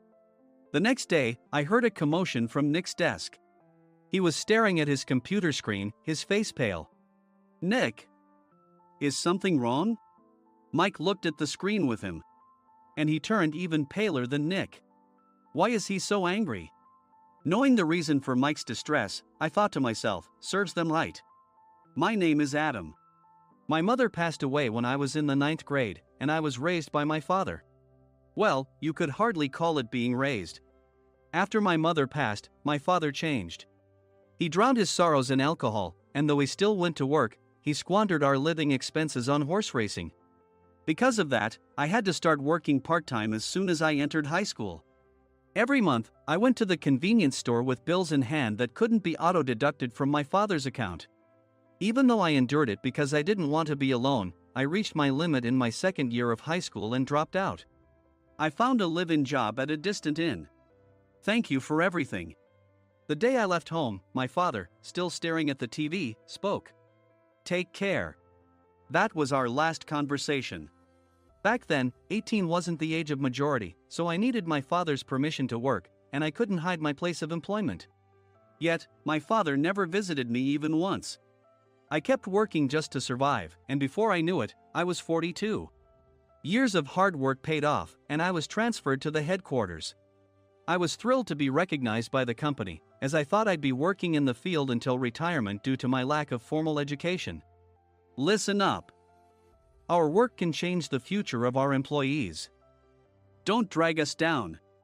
On my first day after the transfer, Nick, dressed in an expensive suit, spoke sternly. There was a reason for this. Our inn was located in a prominent tourist destination, known so well that everyone in the state could sing its commercial jingle. At its peak, we had 5 locations within the state. But that was long ago. Due to financial difficulties and aging facilities, only the place where I had worked for many years and the original establishment remained. I was prepared to lose my job anytime, but now there was a glimmer of hope. With the rise of social media, the tourist area where the inn was located started gaining attention again. Depending on how hard the sales department, where I was transferred, worked, we could either thrive or be forced to give up this prime location to the new hotel chains continuously popping up. For Nick, who had switched careers from another industry to strengthen our sales, this was a battle he couldn't afford to lose. I understood why he had to be strict. I will do my best. Nick sneered at my enthusiastic declaration. Did you not hear what I said? I'm sorry. I thought I was listening carefully. Out of habit from years of customer service, I apologized reflexively, though I had no idea what had offended him. Someone was watching me with a smirk. In this department, there are those who are expected to excel and those who have been shoved here because they have nowhere else to go. You are the latter. It was Mike, the section chief. He's 7 years younger, at 35. But he was called to headquarters much earlier than I was and had been moving around within the headquarters ever since. I'm not jealous, but I can't accept that he's my boss. Graduating from a prestigious university, he has an unusually high pride and caused many problems as a newbie, making things very difficult for me when I was the front desk leader. When I found out Mike was transferred to the sales department a month before me, I was disheartened. Mike is right. With just a middle school diploma, there's not much you can do. Don't even think about achieving results. As if I didn't exist, Nick remarked, I'm thirsty. Mike eagerly ran to the coffee maker. It seems Mike is Nick's lackey. I regretted being happy about my transfer to headquarters, wishing I had stayed on site forever. Send a direct mail to every company on this list by the end of the day. Nick only assigned me tasks that even a new graduate could handle. What? There are over 1,000 companies. You want me to send to all of them by today? Yes, if you and your fellow misfits split the work, even those with nowhere else to go should finish by today. I glanced at the employees typing away expressionlessly. They were worn out from customer service, only thinking about leaving on time, or were women reassigned after having children, with zero motivation for work. Even Sam, a new graduate from the same university as Mike, who was supposed to be among the expected achievers, had no enthusiasm for the job, having joined the company wanting to do customer service. I don't care what they say, I plan to quit anytime, he said. Only Nick and Mike were highly motivated, making all the decisions between the two of them. I originally only wanted to work at the inn to survive and had no particular attachment to this job. I swallowed my words, thinking I had no right to reprimand them. About a month after the transfer, Nick told us with a frustrated look. To commemorate the 50th anniversary, we've decided to create a plan exclusive for one group per day. Originally, Mike and I were supposed to come up with it, but our president, Mr. Thompson, insists on hearing everyone's opinions. So, you all get a chance. As Nick explained, Mike began handing out prints. Make sure not to embarrass Nick. If your ideas are half-baked, you'll have to redo them. It seemed that they had printed his handwritten notes by Mr. Thompson, which included several questions and a section for free responses. It made sense why Nick had to seek our input, given that all responses had to be submitted to Mr. Thompson. We were given a week to think about it, and a meeting was scheduled to compile our ideas. My plan is to let guests enjoy both the old and modern America. Nick began the presentations. Guests would watch a master confectioner at a nearby traditional sweet shop make sweets in front of them. The welcome drink would be premium tea in a bottle. Nick's plan was certainly attractive. After his presentation, Nick called on us to present in the order we were seated. Just as I stood up for my turn. All right, everyone's presentations are done. Excuse me, I haven't. I recently found out something. Nick interrupted me. There's someone in this department who didn't graduate high school and is just a part-timer. He was likely talking about me. I joined the company as a part-timer and was made a full-time employee when I turned 20. That was 20 years ago, so Nick and Mike probably had no chance to know until recently. Meetings should be for employees only. Absolutely right. After that, Nick kept creating opportunities to solicit everyone's opinions, purposefully excluding me from speaking. The meeting unexpectedly heated up and went past the scheduled end time. A few people asked to leave, and the discussion continued with the remaining few. Still here? Normally, you'd leave in that situation. Though I had no attachment to the job initially, hearing kind words from customers made me want to make them happier. For someone like me, with nowhere to go, the inn was my home and customer service was my life. I felt pathetic about my current self. I'm leaving. I left the conference room and started shutting down my computer. I noticed an email had arrived, not in my personal inbox, but in the company's shared email. Thinking no one would listen to what I had to say anyway, I quietly went home. The next day, while preparing the DM as instructed, I heard a commotion from Nick's desk. In his haste to stand up, he hit his knee on the desk. He stared at his computer screen, his face pale. "Nick! What's wrong?" Mike, thinking he should be the first to rush over, approached Nick while still wearing his coat. He peered at the screen with Nick. And he turned even paler than Nick. Why is he so angry? Who is responsible for this company? Nick, more irritated than ever, asked, and Mike answered without checking. Probably Sam. Sam wasn't there because he was attending a morning training session for new hires. Nick gave up on getting angry and returned his gaze to the screen. They were looking at an email that arrived right after the end of the working day yesterday. Apparently, no one, including me, had checked it before leaving. The email was from a large company that used us for their annual employee trips. The president and executives of that company also frequently used our services personally. President of the company, Mr. Mason himself, had declared that neither he nor his company would ever use our services again. Well, some companies cancel their employee trips or stop using our services due to financial struggles. Let's just move on. Mike kept wiping the sweat from his forehead with a handkerchief. Knowing why Mike was so agitated, I quietly watched their interaction. Do you know how much revenue we get from that company? We can find other guests to fill the rooms, but we'll lose the banquet costs, gift shop revenue, rental car fees, and more. Moreover, the gifts were supposed to be prepared by the traditional confectionery shop involved in Nick's proposed plan. If it's known that we incurred such a huge loss at this critical time, Nick's position in the company would be jeopardized. Nick took a deep breath, seemingly trying to calm himself. All right, Mike. Go to New York right now and apologize to Mr. Mason. What? You're coming with me, right? I have urgent work to do. I trust you, which is why I'm entrusting this to you. Please. Mike, believing Nick's sincerity, agreed with a determined look on his face, saying, yes. That's Nick for you. Even if Mike went to apologize, Nick would shift all the blame onto him if the client didn't change their mind. Well, it was Mike's fault to begin with, so it served him right. About 3 hours later, Sam answered a call from somewhere and repeatedly apologized, saying, I'm very sorry. Everyone watched to see what was happening. After ending the call, he informed Nick with a weary tone. When Mike arrived at the client's company, he only made things worse, further infuriating Mr. Mason. He was demanding, get his boss here immediately. It was no wonder Sam was exhausted, dealing with such a call right after returning from training. What is that idiot doing? All right, Adam, you're coming with me. If sacrificing Mike didn't work, then I must be next. Normally, I'd want to refuse at all costs, but I saw an opportunity in this situation. If I can be of assistance, I'd be happy to join you. I immediately followed Nick, and we flew to New York. When we introduced ourselves at the reception, it became clear how serious the situation was. As the receptionist personally escorted us to the president's office. Angry voices leaked through the door, making both Nick and me uneasy.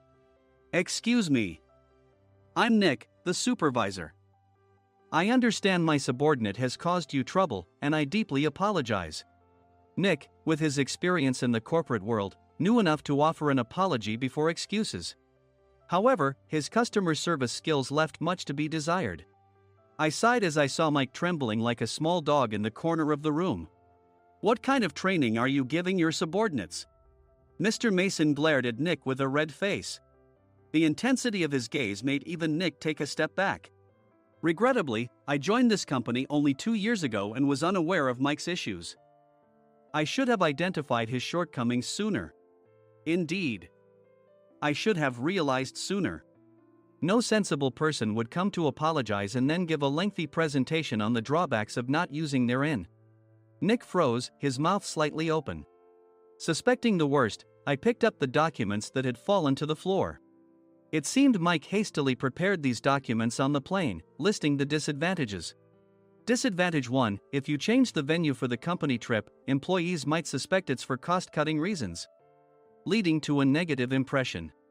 Reading it aloud half-jokingly, Nick snatched the papers from my hand and checked the contents with a furious expression. Among the stack of documents was a receipt from a nearby convenience store's copy machine. I felt a pang of dread, hoping he hadn't shown the receipt as well. What do you think he said when I asked what kind of nerve he had to do this? I'm very sorry. Faced with the dire situation, Nick must have thought there was nothing left to do but apologize. In a voice smaller than I'd ever heard from him, he uttered words of apology. He said, "I'm a Harvard graduate. I don't believe I said anything wrong." Mike! What have you done?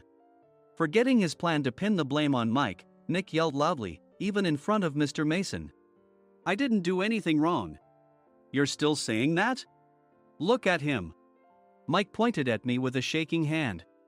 "I was assigned to headquarters in my 20s and now I'm a section chief. This guy only made it to headquarters at 42. Everything I've done proves I was right. So why are we losing the contract?" Having said his piece, Mike collapsed to the floor. "Of course. You were sent there because you had nowhere else to go." Mike never expected to hear such words from someone he looked down upon.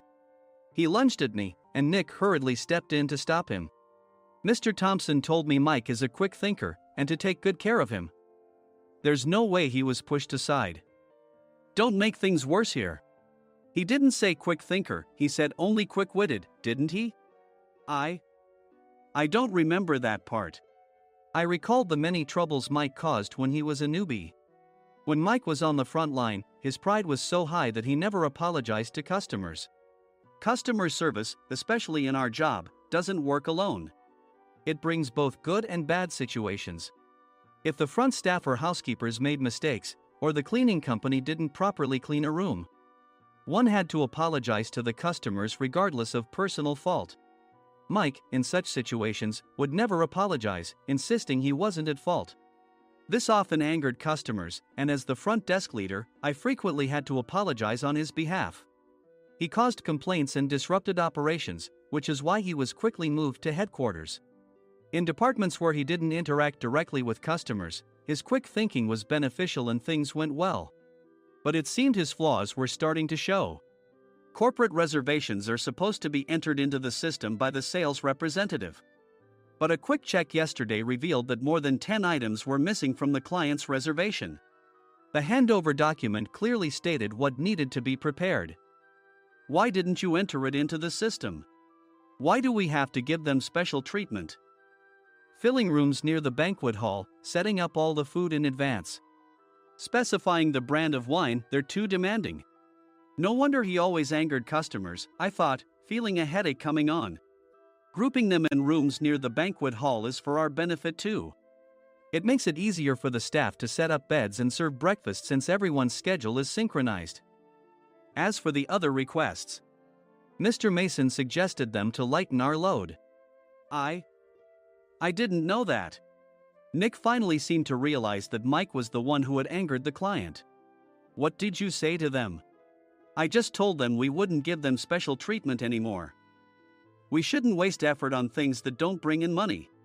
I was utterly exasperated at his lack of understanding of customer service. Of course, we shouldn't comply with unreasonable demands.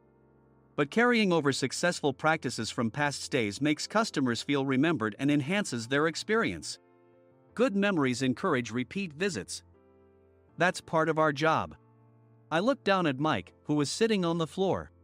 In our job, nothing is a waste. Mr. Thompson likely moved you to the sales department, hoping you'd finally understand this. How do you think he feels now that you failed to meet his expectations? Mike, tears in his eyes, fled the president's office. I was amazed he still hadn't apologized. You have it tough, Adam. It's okay, we're all employees of the same company. I deeply apologize for this disrespectful incident. Especially after all the care you've shown us. If it weren't for you, Adam, I really would have stopped staying here. When I heard you were moving to the sales department, I was willing to reconsider if you handled it. Seeing us talk so amicably, Nick's face contorted. Do you two know each other? Adam's service is excellent. I always requested him specifically. Normally, we don't accept specific staff requests, but we made an exception for Mr. Mason, adjusting my shifts accordingly.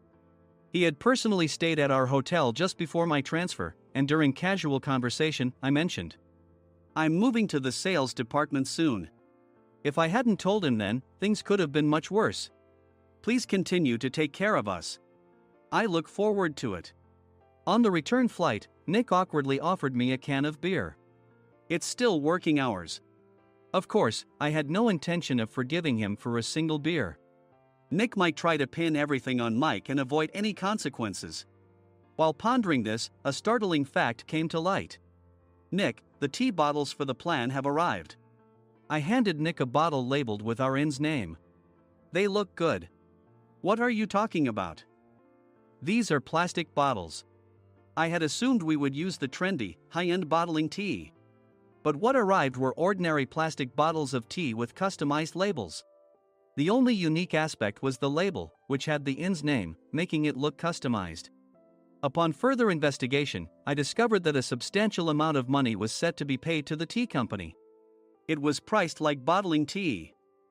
"Does this plastic bottle really cost $100 each?" "The tea inside is specially blended for us." "The extra cost is for that. Wouldn't it be better to use another tea company? Or is there a specific reason we must use this one?" As Nick continued to make excuses, I showed him a printed email.